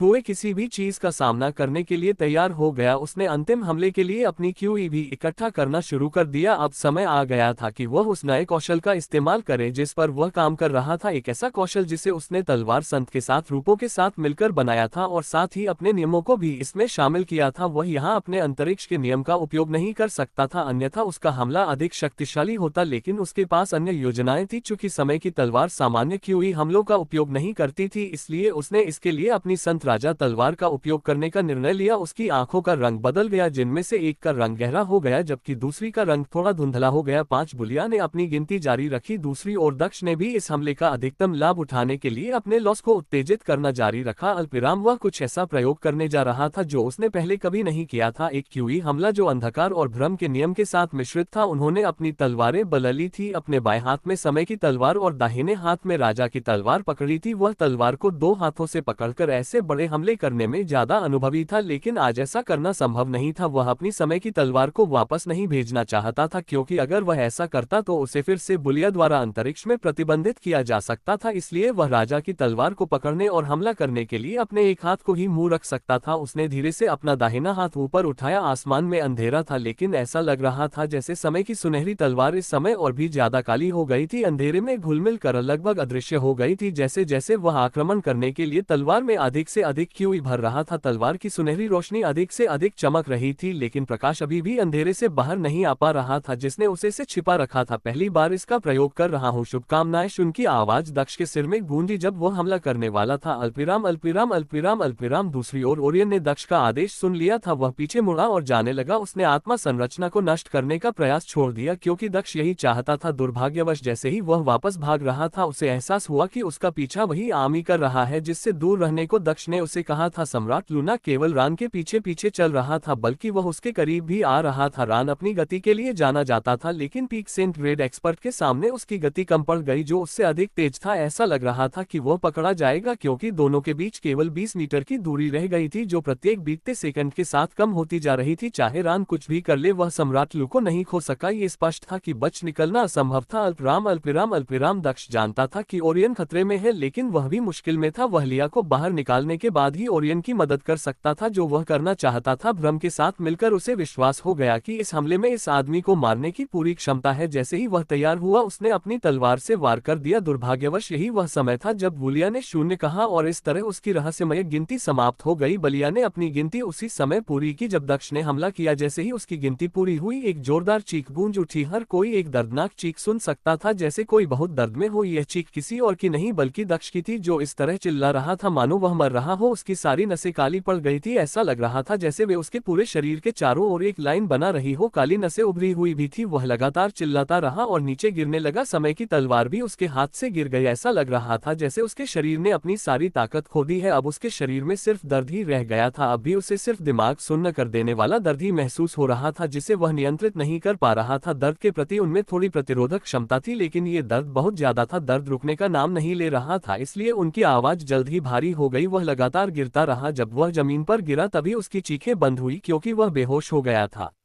काली नसें अभी भी दर्द कर रही थी, मानो उसका शरीर अभी भी दर्द में था, भले ही वह इसे व्यक्त करने के लिए चीख ना सकता हो। नादान बच्चे, सभी हथियारों की विशेषता एक जैसी नहीं होती, कुछ तो बहुत जहरीले भी हो सकते हैं। बुलिया ने मुस्कुराते हुए अपने भाले की धार को घूरते हुए कहा। वह नीचे उतरने लगा और शीघ्र ही पुनः जमीन पर आ गिरा। दर्द 10 मिनट तक रहेगा। दुर्भाग्य से मैं अब तुम्हारी चीखें नहीं सुन सकता। जहां तक तुम्हारे शरीर के पक्षाघात की बात है, तो वह आधे घर तक रहेगा। तब तक तुम मेरी दया पर हो। लिया ने दक्ष की ओर चलते हुए कहा। वह जल्द ही दक्ष के पास पहुंचा, जो जमीन पर पड़ा था। दक्ष के सिर से खून बह रहा था और गिरने की वजह से उसकी बाहों की हड्डियां कुचल गई थी, लेकिन वह बेहोश होने के कारण कोई दर्द नहीं जता रहा था। जहां तक उसके दिल की बात है, तो वह अभी भी धड़क रहा था। तुम इतनी जल्दी बेहोश हो गए, क्या बर्बादी है? तुम भी नहीं देख सकते कि तुम कैसे मरते हो? लिया ने कहा जब उसने दक्ष की ओर देखा, जो उसके पैरों के पास लेटा हुआ था। दक्ष की आत्मा तलवार अभी भी सुनहरी तलवार से टकरा रही थी, जो उसे कुछ भी करने से रोक रही थी। लिया ने अपना दाहिना पैर उठाया और उसे दक्ष के चेहरे पर रख दिया। फिर उसने अपना भाला दक्ष की गर्दन के पास पास लाया और उस पर वार करने के लिए तैयार हो गया। अल्पविराम अल्पविराम अल्पविराम रान और सम्राट व के बीच की दूरी प्रत्येक बीतते सेकंड के साथ कम होती जा रही थी और जल्द ही दोनों के बीच केवल कुछ मीटर की दूरी रह गई। तभी ओरियन को दक्ष के विचार सुनाई देना बंद हो गए, मानो वह बेहोश हो गया हो या फिर ऐसा था कि वह मर चुका था। रान को ये सोचकर चिंता हो रही थी कि क्या हुआ होगा। उसे मदद के लिए दक्ष के पास जाना था, लेकिन सम्राट लू के साथ वह ऐसा नहीं कर सकता था। उसे पहले सम्राट का ख्याल रखना था जो उन पर हावी हो रहा था। ओरियन ने आखिरकार दक्ष की आज्ञा का उल्लंघन करने का फैसला किया। दक्ष ने उसे होश खोने से पहले ही भाग जाने को कहा था। अब तक ओरियन को एहसास हो गया था कि भागना असंभव था, क्योंकि यह पागल आदमी किसी कारण से उसे देख सकता था, भले ही वह छिपा हुआ हो। गति के मामले में ओरियन में कमी थी। भागते समय मारे जाने के बजाय उसे लगा कि लड़ते समय में बेहतर विकल्प है, क्योंकि कम से कम उस स्थिति में उसके पास जीतने का मौका था। दूसरी ओर भागते समय उसके पास जीतने का कोई मौका नहीं था। सम्राट लू जितना करीब आता रान उतना ही अधिक नुकसान में होता। अंततः उसने रुकने और वापस लौटने का निर्णय लिया, जिससे सम्राट आश्चर्यचकित हो गया, जिसने केवल एक भेड़िया जैसे प्राणी को छाया से बाहर आते और अपना भयावह मुंह खोलते देखा। रान के मुंह से ऊर्जा का एक काला गोला निकला जो तुरंत सम्राट के पास पहुंचा, जिसने इसकी उम्मीद नहीं की थी। चूंकि उनके बीच केवल कुछ मीटर की दूरी थी, ऊर्जा का गोला सम्राट की छाती पर ठीक उस स्थान पर लगा जहां उसका हृदय होना चाहिए था। सम्राट लू की छाती में एक पारदर्शी छेद रह गया था जो उसकी मुट्ठी जितना चौड़ा था। अजीब बात यह है कि बड़े छेद से खून नहीं निकल रहा था। सम्राट लू बिना गिरे खड़ा था, मानो उसे छेद से कोई परे ही ना हो। उसके चेहरे पर कोई भाव नहीं था। हमले के कारण नीचे गिरकर मरने के बजाय वह रान के करीब पहुंच गया, जिससे उन दोनों के बीच जो भी दूरी थी वह भी खत्म हो गई। अल्पविराम अल्पविराम अल्पविराम अल्पविराम। आधा चेहरा ढके हुए वह आदमी उसी पुराने कमरे में वापस आ गया था। वह अपने गिलास में और शराब भर रहा था। जैसे ही उसने गिलास पूरा भर लिया, वह कुर्सी के पास जाकर बैठ गया। पहला घूंट लेते ही उसके चेहरे पर राहत का भाव था। सब कुछ ठीक है, आखिरकार ये दुस्वप्न खत्म हो जाएगा। कुछ ही सेकंड में हम आखिरकार उससे छुटकारा पा लेंगे। वह जाग जाएगी और हमें वापस भेज देगी। मैं अपने परिवार को फिर से देख पाऊंगा, इंतजार नहीं कर सकता, उसने कहा और उसके चेहरे पर एक मुस्कान आ गई। ऐसा लग रहा था मानो वह बिना देखे भी यह सब देख सकता था। अल्पविराम अल्पविराम अल्पविराम। दक्ष जमीन पर लेटा हुआ था। वो लिया का पैर उसके चेहरे पर था, जिससे खून बह रहा था और धूल से ढका हुआ था, लेकिन वह कुछ नहीं कर सकता था क्योंकि वह हिल नहीं पा रहा था। उसका चेहरा पीला पड़ गया था। जैसे जैसे उसका शरीर पीला पड़ता गया, उसकी काली नस धीरे धीरे लाल होने लगी। अलविदा मेरे छोटे दुश्मन, नरक में मौज मस्ती करो। अंतिम शब्द कहते हुए वो लिया ने तलवा को दक्ष की गर्दन की ओर बढ़ाया। उसका इरादा उसकी गर्दन में छेद करके उसे मार डालने का था। समय की तलवार दक्ष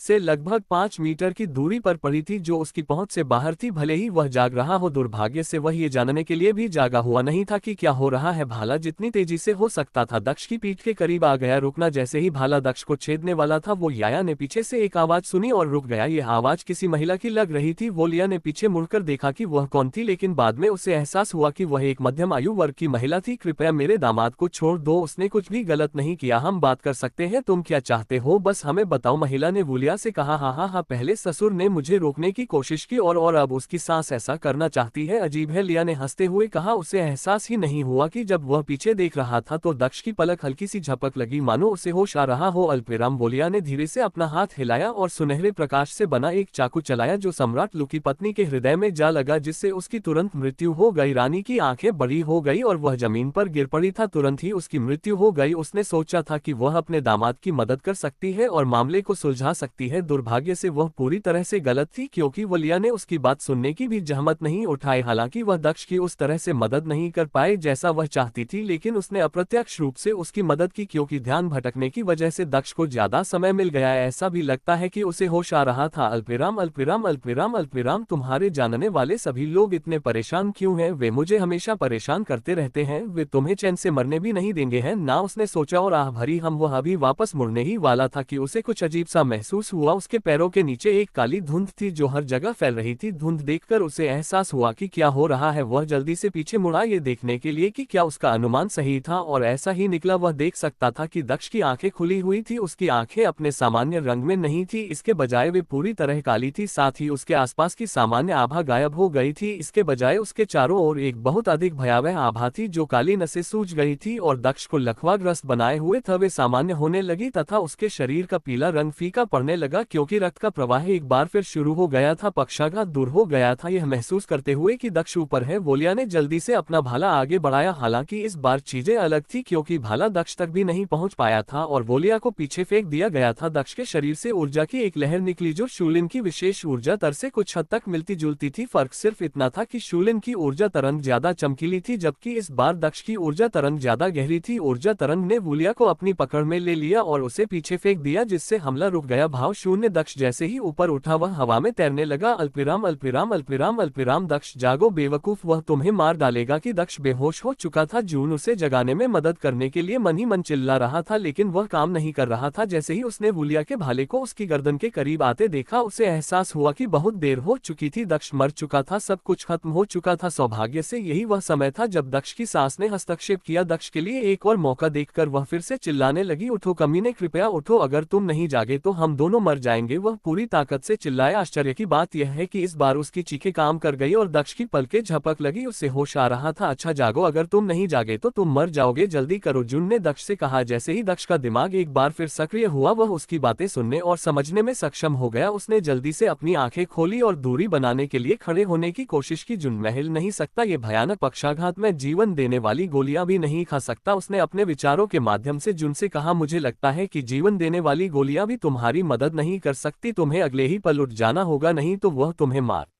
देगा। जून ने जोर देकर कहा। जब उसने वोलिया को दक्ष की सांस पर हमला करते देखा उसे एहसास हुआ कि महिला मर चुकी है और उसके बाद ये दक्ष की बारी थी क्योंकि यह आदमी उसे भागने या ठीक होने के लिए एक सेकंड भी नहीं देने वाला था। कोई दूसरा विकल्प नहीं था। समय की तलवार शायद इस बार भी उसकी मदद कर सकती थी लेकिन ये सिर्फ एक अनुमान था। दुर्भाग्य से तलवार भी बहुत दूर पड़ी थी और जून उसे छू नहीं सकता था। उसे एहसास हुआ कि लकवा से बाहर निकलने का एक ही रास्ता है लेकिन वह रास्ता शायद और भी बुरा था। उसे ये भी यकीन नहीं था कि दक्ष इस बात पर राजी होगा या नहीं। दुर्भाग्य से उसके पास समय नहीं था क्योंकि वोलिया ने बात करना शुरू कर दिया था। वह जल्द ही वापस लौटने वाला था। उसके पास योजना बनाने के लिए एक सेकंड भी नहीं था। अभी करो डार्क सैक्रिफाइस, अभी करो, दोबारा मत सोचो, उसने दक्ष से कहा जिसने महसूस किया कि यही जवाब था। वह भी हिचकिचाना लेकिन वह जानता था कि अगर उसने कुछ नहीं किया तो वह मर जाएगा और अगर उसे नरक जाना ही था तो वह वोलिया को भी अपने साथ ले जा सकता था। उस आदमी ने मिंगू के पिता को मार डाला था जिससे दक्ष को कोई आपत्ति नहीं थी लेकिन उसने उसकी मां को भी मार डाला जिससे वह अनाथ हो गई। दो लोग पहले ही मर चुके थे। दूसरे की बात करें तो ओरियन की जान भी खतरे में थी जिसे वह भी देख सकता था। सब कुछ उसके खिलाफ लग रहा था। उन्होंने महसूस किया कि इस समय जोखिम उठाना उचित है क्योंकि वह अभी भी उम्मीद कर सकते हैं कि जोखिम कम होगा और उन्हें थोड़ी किस्मत का साथ मिलेगा जिससे खतरे कम हो जाएंगे। अपनी आंखें बंद करते हुए उसने अपने अंधेरे तत्व को पुकारा और दो शब्द सोच रहा था, अंधकार में बलिदान। उसने खुद को अंधकार के हवाले कर दिया। किसी भी मामले में ऐसा नहीं था कि वह हमेशा के लिए उस चरण में रहने वाला था। वह चरण और कौशल एक निश्चित समय के बाद खत्म हो जाएगा। ऐसा होने पर वह निश्चित रूप से कुछ खो देगा लेकिन यह उसके जीवन को खोने से कम था। एकमात्र चीज जो उसे रोक रही थी वही ये थी कि वह जानता था कि अपने डार्क सैक्रिफाइस चरण में वह अपने विचारों और कार्यों पर नियंत्रण नहीं रख पाएगा लेकिन यह उस बारे में चिंतित होने का समय नहीं लग रहा था। अल्पविराम अल्पविराम अल्पविराम। आधा नकाबपोश आदमी शराब पी रहा था। दक्ष की मौत का इंतजार कर रहा था। तभी अचानक उसके हाथ से शराब का गिलास गिर गया। वह उठकर अपनी बाएं ओर देखने लगा। ये बेवकूफ, क्या वाकई उसे एक औरत की वजह से विचलित होने की जरूरत थी? उसने इतनी आसान बात को जटिल बना दिया। उसने शक्ति के बदले अंधकार को स्वीकार कर लिया है। वोलिया इसे संभाल नहीं पाएगा। कम से कम अब मैं अपनी दिव्य सुरक्षा खोए बिना कार्रवाई कर सकता हूँ, उस आदमी ने आभरते हुए कहा। गायब होने से पहले उसने मेज पर पड़ी सुनहरी किताब उठा ली। अल्पविराम अल्पविराम अल्पविराम। रान सम्राट लू से लड़ रहा था लेकिन उसने ये भी महसूस किया कि चारों ओर एक शक्तिशाली अंधकार फैल रहा है। चकी वह अंधकार का प्राणी था और यह अंधकार उसके स्वामी का था, इसलिए उसे इससे ताकत भी मिल रही थी। वह महसूस कर सकता था कि उसका शरीर मजबूत हो रहा है और उसकी गति तेज हो रही है। चूंकि वह पहले से ही अंधकार का प्राणी था इसलिए उसे इस शक्ति के लिए स्वयं को और अपने दिमाग को खोने की आवश्यकता नहीं थी। ओरियन को लगा कि वह और भी ताकतवर हो रहा है। अपनी ताकत को परख हुए उसने एक बार फिर हमला करना चाहा लेकिन जब उसने देखा कि सम्राट लू उसके सामने आ रहा है तो वह रुक गया। रान ने शीघ्रता से पीछे छलांग लगाई और कुछ दूरी बना ली। इससे पहले कि वह सम्राट लू की भुजा की ओर ऊर्जा का एक और काला गोला दागतार उसके करीब आ रहा था जो हाथ और आन का गला दबाने के लिए उसकी ओर बढ़ रहा था। उस पर अंधकार की गेंद ने हमला कर दिया जिससे उसका पूरा हाथ बिखर गया और उसके कंधे का कुछ हिस्सा भी कट गया। ये बेवकूफ है, इसलिए मुझे उन प्राणियों को पुनर्जीवित करना पसंद नहीं है जिनके शरीर नष्ट हो गए हैं और उन्हें ठीक नहीं किया जा सकता। वह फिर से जीवित हो गया और उसकी ताकत वापस आ गई, लेकिन उसका सिर गड़बड़ हो गया है। जो भी हो, मुझे अब किसी को भी देरी करने की जरूरत नहीं है, वह पहले ही गिर चुका है और अब मैं भाग ले सकता हूँ। किसी भी मामले में अब गठन बेकार है। आधे नकाबपोश व्यक्ति के चेहरे पर निराशा थी जब वह रॉयल पैलेस के ऊपर पहुंचा, जहां से उसे दक्ष और रान के बीच लड़ाई का शानदार नजारा दिखाई दे रहा था। जब उसने आगे का दृश्य देखा तो वह निराशा से अपना सिर हिलाने से खुद को नहीं रोक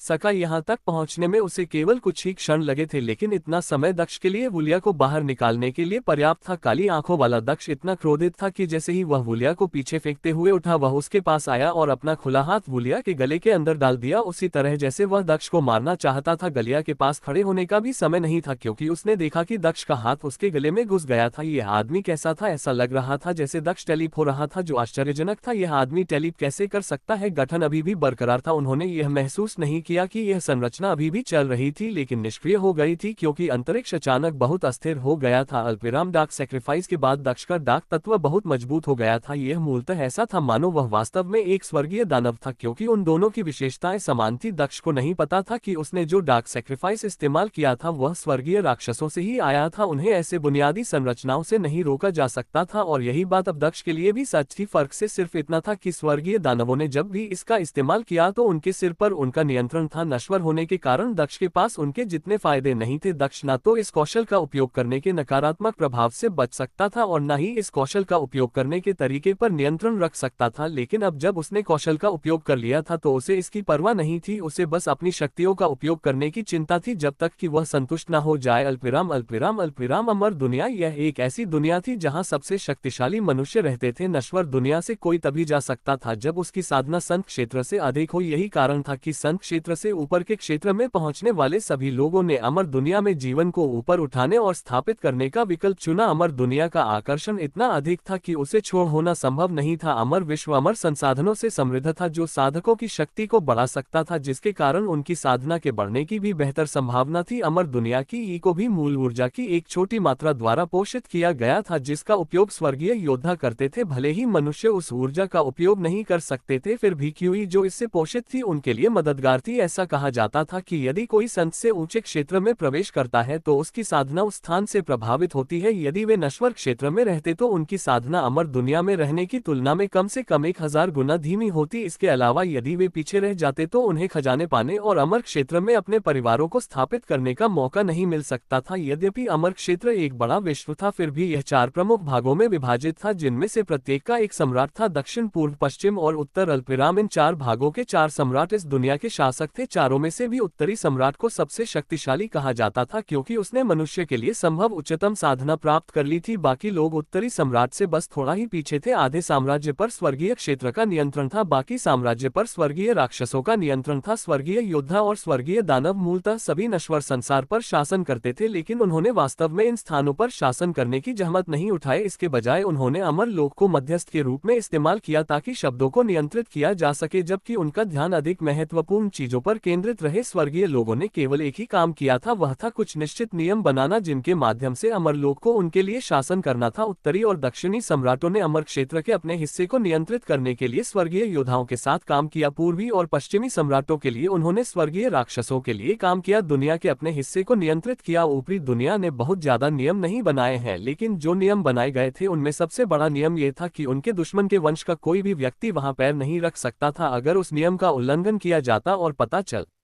जाता तो सजा वाकई बहुत बड़ी होती थी। चूंकि यह एक संभावित स्वर्गीय दानव था जो वहां प्रकट हुआ था, सम्राट लू जानता था कि यह कितना गंभीर मामला था। अगर उसने इसे गुप्त रखा और उन्हें नहीं बताया तो उनकी दुनिया अमर दुनिया द्वारा नष्ट होने की संभावना थी, और अगर अमर दुनिया ने उनका समर्थन किया भी तो भी स्वर्गीय योद्धा शीर्ष पर थे। जरा सा भी खुलासा होने पर सभी को नुकसान उठाना पड़ता। यही कारण था कि सभी ने उनकी खबर को गंभीरता से लिया। जैसे ही उत्तरी सम्राट को सम्राट लू का संदेश मिला, उसने तुरंत दक्षिणी सम्राट के साथ एक बैठक बुलाई। तुम सोचते हो कि वहाँ कोई स्वर्गीय दानव है। स्वर्गीय दानव उस दुनिया में क्यों जाएंगे, ये झूठ जैसा लगता है। दक्षिणी सम्राट ने उत्तरी सम्राट से कहा, हालांकि उसे यह झूठ लगा, वह अपने सिद्धांत पर विश्वास करता था। मैं भी यही मानता हूँ, ये निश्चित रूप से कोई स्वर्गीय दानव नहीं है। अगर यह कोई होता तो वह इस कष्टप्रद संत क्षेत्र सम्राट से भागता नहीं, इसके बजाय ये सम्राट ही होता जिसे भागना पड़ता। जब कोई स्वर्गीय दानव क्रोधित होता है तो पूरा साम्राज्य नष्ट हो जाता है। उत्तरी सम्राट ने सहमति जताई, तो फिर वह झूठ क्यों बोल रहा है हमसे कुछ श्रेय लेने के लिए? अल्पविराम, तो क्या आपको लगता है कि जब हम वहां जाएंगे तो वह कहेगा कि वह आदमी फिर कभी दिखाई नहीं दिया और उसे नहीं पता कि वह कहाँ है? दक्षिणी सम्राट ने पूछा, बेशक वह ऐसा करेगा। उत्तरी सम्राट ने मुस्कुराते हुए कहा, अपने पत्र में उसने खुद ही इसका ध्यान रखा है। उसने कहा कि वह आदमी भाग गया। बिल्कुल, क्या हमें ऐसी बात को गंभीरता से लेना चाहिए? दक्षिणी सम्राट ने भौंसरते हुए पूछा, मुझे लगता है कि हमें ऐसा करना चाहिए। हालांकि यह लगभग निश्चित है कि यह स्वर्गीय दानव क्षेत्र से कोई व्यक्ति नहीं है। हो सकता है कि यह उनके रक्तवंश का कोई व्यक्ति हो, क्योंकि अधिकांशतः स्वर्गीय दानव रक्तवंश का कोई व्यक्ति ही स्वर्गीय दानव पंखों का उपयोग कर सकता है। उत्तरी सम्राट ने उत्तर दिया, अगर वह आधा दानव है जिसके पास उस वंश का केवल एक अंश है तो ये समझ में है, चूंकि वह शुद्ध स्वर्गीय दानवों जितना मजबूत नहीं होगा, फिर भी वह ऐसे कौशल का उपयोग करने में सक्षम होगा। किसी भी मामले में जांच करना लापरवाह होने का आरोप लगाने से बेहतर है। उन्होंने कहा, ठीक है, आप जांच के लिए एक टीम भेज सकते हैं, मैं नीचे नहीं जा रहा हूं, मुझे फ्रीजियन की दुनिया को संभालने के लिए एक और समस्या है। दक्षिणी सम्राट ने कहा और वह खड़ा हो गया। फ्रीजियन में समस्या क्यों? क्या ये सबसे शांतिपूर्ण दुनिया नहीं है जिसके बारे में हम जानते हैं? उत्तरी सम्राट ने प्रसन्नता पूर्वक पूछा। उन्होंने कहा, इसके अस्तित्व के दौरान इसमें कोई समस्या नहीं रही है। इस बार एक समस्या है और वह भी कोई छोटी समस्या नहीं है। वहां का एक साम्राज्य गायब हो गया है और वह सबसे मजबूत साम्राज्य है। मैं व्यक्तिगत रूप से वहां जाकर देखूंगा कि मामला क्या था, इसलिए मेरे पास आपके लिए अफवाह की जांच करने का समय नहीं होगा। इसके अलावा ऐसा नहीं है कि तुम्हें मेरी कोई जरूरत है। अगर यह कोई ऐसा व्यक्ति है जिसे सेंट ग्रेड सम्राट के खिलाफ भागना पड़ा तो वह कितना शक्तिशाली हो सकता है? किसी भी शाही योद्धा को भेजो और यह काम खत्म हो जाएगा। दक्षिणी सम्राट ने जवाब दिया और वह खड़ा हुआ और वापस चलने लगा। जब दक्षिणी सम्राट चले गए तो केवल उत्तरी सम्राट ही पीछे रह गए, जो हाथ में एक पत्र लिए बैठे थे। वह सही कह रहे हैं, मुझे व्यक्तिगत रूप से नीचे जाने की आवश्यकता नहीं है, मेरे सुरक्षाकर्मी ऐसी स्थिति से निपट सकते हैं। सम्राट ने खड़े होते हुए कहा, और अगर यह सम्राट लू झूठ बोलता हुआ पाया गया तो वह उस आदमी को भी मार सकता है। अगर यह आदमी कुछ श्रेय पाने के लिए हमारे साथ खिलवाड़ कर रहा है तो मैं सुनिश्चित करूंगा कि उसे वह मिले जिसका वह हकदार है। अल्पविराम अल्पविराम अल्पविराम अल्पविराम। उत्तरी सम्राट अपने महल में वापस चला गया, जहां उसने अपने शाही रक्षकों को इकट्ठा होने के लिए बुलाया। रक्षकों के इकट्ठा होने के बाद उसने उनमें से 5 को चुना। तुम पांचों फेंशू जाओगे और एस्टेरिया के सम्राट लू से संपर्क करोगे। और उन्होंने रॉयल गार्ड्स को मिशन के बारे में बताया और बताया कि उन्हें क्या करना है। उन्होंने उन्हें सम्राट से संपर्क करने और यह जांचने के लिए कहा कि क्या संदेश में कही गई बातें सच हैं। यदि यह झूठ निकला तो उन्हें सम्राट लू को वही मार डालना था, क्योंकि उसे अमर दुनिया में नहीं लाया जा सकता था। ये लो, यह खजाना ले लो, इससे तुम्हें झूठ पकड़ने में मदद मिलेगी। उत्तरी सम्राट ने कहा, इससे पहले कि वह अपनी टीम के नेता को खजाना दे जो नश्वर दुनिया जा रहा था। हाँ महाराज। अल्पविराम अल्पविराम अल्पविराम। जब टीम को नी जाने का आदेश दिया जा रहा था तो दक्ष न केवल अपने सिर पर मंडरा रहे खतरे से अनजान था, बल्कि वह स्पष्ट रूप से सोचने में भी असमर्थ था। ऐसा लग रहा था मानो उसका शरीर अपने आप ही चल रहा हो। ऐसा लग रहा था मानो उसकी आत्मा सो रही हो और उसका शरीर सब कुछ नष्ट करने के आवेगों पर काम कर रहा हो। समय की तलवार अभी भी दूर जमीन पर पड़ी थी। दक्ष ने तलवार की दिशा में पीछे देखा। जैसे ही उसकी नजर तलवार पर पड़ी, उसे तलवार बहुत आकर्षक लगी। उसके अंदर कुछ ऐसा था जो डार्क तलवार की ओर खींचा जा रहा था, मानो तलवार उसके हाथ में हो। किसी अजीब कारण से डार्क सैक्रिफाइस का इस्तेमाल करने के बाद दक्ष की आभा डार्क स्वॉर्ड की आभा के समान थी। जहां तक उस समान आभा की बात है तो यह वही थी जिसने दक्ष को तब भी आकर्षित किया जब वह स्पष्ट रूप से सोच नहीं पा रहा था। अल्पविराम अल्पविराम अल्पविराम। हाथ में सुनहरी की किताब लिए वह आदमी अभी भी रॉयल पैलेस की चोटी पर खड़ा होकर दक्ष को देख रहा था। वोलिया के मरने के बाद तुरंत कूदने का कोई फायदा नहीं था, सिर्फ वह बचा था और उसे खुद पर भरोसा था। वोलिया के विपरीत, जिसने अपनी दिव्य सुरक्षा खो दी थी, उसके पास अभी भी वह था। साथ ही वह अभी भी अपने द्वारा प्राप्त किए गए नियमों का उपयोग करने में सक्षम था, क्योंकि लिया ने अपनी दिव्य सुरक्षा खोने के साथ साथ अपने नियम भी खो दिए थे। वह उस समय एक साधारण साधक से अधिक कुछ नहीं था जिसकी साधना अच्छी थी। दूसरी ओर वह अलग था। उसने अपने हाथ में रखी किताब का एक विशिष्ट पृष्ठ खोला। मैं जिसका नाम भुला दिया गया है, तुझसे प्रार्थना करता हूँ, ये मृत्यु के नियम मेरे लिए वोलिया को जीवित कर दे। जैसे ही उस व्यक्ति ने अपनी बात समाप्त की वोलिया का शरीर मूर्ख के साथ चमकने लगा क्योंकि प्रकृति में मौजूद क्यूई लिया के शरीर की ओर दौड़ने लगी जिसमें मुट्ठी के आकार का छेद था। चूंकि लिया अधिक शक्तिशाली था इसलिए उसे जगाने के लिए अधिक ऊर्जा की आवश्यकता थी। इस कारण आधे मुखौटे वाले व्यक्ति की ऊर्जा अपर्याप्त थी। वह अपनी ऊर्जा को बाद के लिए भी बचाना चाहता था इसलिए उसने अपनी सहायता के लिए नेचर क्यूई का उपयोग किया। जैसे ही उसने आदेश का जाप समाप्त किया उसने अपनी पुस्तक का पृष्ठ बदलकर दूसरा पृष्ठ लगा दिया। हे अंतरिक्ष के महान कानून, उस तलवार को अपने आलिंगन में ले लो और उसे हमेशा के लिए गायब कर दो। उसने एक अलग पृष्ठ खोलने के बाद आदेश दिया। उनके आदेश अनुसार पुस्तक एक बार फिर चमकने लगी लेकिन इस बार वह सफेद रोशनी में चमक रही थी। जैसे ही उसका मंत्र समाप्त हुआ समय की तलवार के चारों ओर स्थानिक दरारें दिखाई देने लगी जो तलवार को एक अलग स्थान पर भेजने के लिए उन्हें निगलने के लिए तैयार थी। आदमी ने पहले ही देख लिया था कि तलवार उनकी समझ से कहीं ज्यादा खास थी। वे अभी भी इस तलवार के बारे में सब कुछ नहीं जानते थे। उन्हें बस इतना पता था कि वे इस तलवार को छू नहीं सकते। अब सिर्फ दक्ष ही उस तलवार को छू सकता था और दक्ष के हाथ में वह जगह थी जहां वे निश्चित रूप से समय की तलवार नहीं देखना चाहते थे। इसलिए उसने तलवार को वहां भेजने का फैसला किया जहां दक्ष तलवार को कभी नहीं ढूंढ सके। जैसे जैसे स्थानिक दरार समय की तलवार के करीब पहुंचती गई वे इतनी बड़ी होती गई कि वे एक पूरे व्यक्ति को निगलने लायक हो गई। गर्जन दरारें देखकर दक्ष गुस्से से दहाड़ मानो वह समझ गया हो कि यह स्थानिक दरार क्या करने की कोशिश कर रही थी। ऐसा लग रहा था जैसे दक्ष के अंदर एक जानवर जैसी इच्छा थी क्योंकि उसने तलवार के पास पहुंचती दरारों को देखा था जैसे उसे कुछ करना होगा या वह कुछ महत्वपूर्ण चीज खोने वाला था। बिना कुछ सोचे समझे वह अपने स्थान से गायब हो गया और समय की तलवार के ठीक ऊपर प्रकट हुआ। उसे उन स्थानिक दरारों का डर नहीं था जिनमें कुछ गलत होने पर उसे मारने की भी क्षमता थी। समय की तलवार के ऊपर प्रकट होकर उसने तलवार की ओर अपना हाथ बढ़ाया। दक्ष के हाथ पहुंचने से पहले ही स्पेड क्रैक्स तलवार तक पहुंच चुके थे। समय की तलवार भी आधी निगल ली गई थी लेकिन इससे पहले कि वह पूरी तरह निली जा सके दक्ष ने उसकी मूठ पकड़ी और तलवार को बाहर निकाल लिया। जैसे ही दक्ष ने तलवार को बाहर खींचने की कोशिश की उसने दरार से कुछ स्थानिक प्रतिरोध महसूस किया जिसने पहले ही आधी तलवार को निगल लिया था।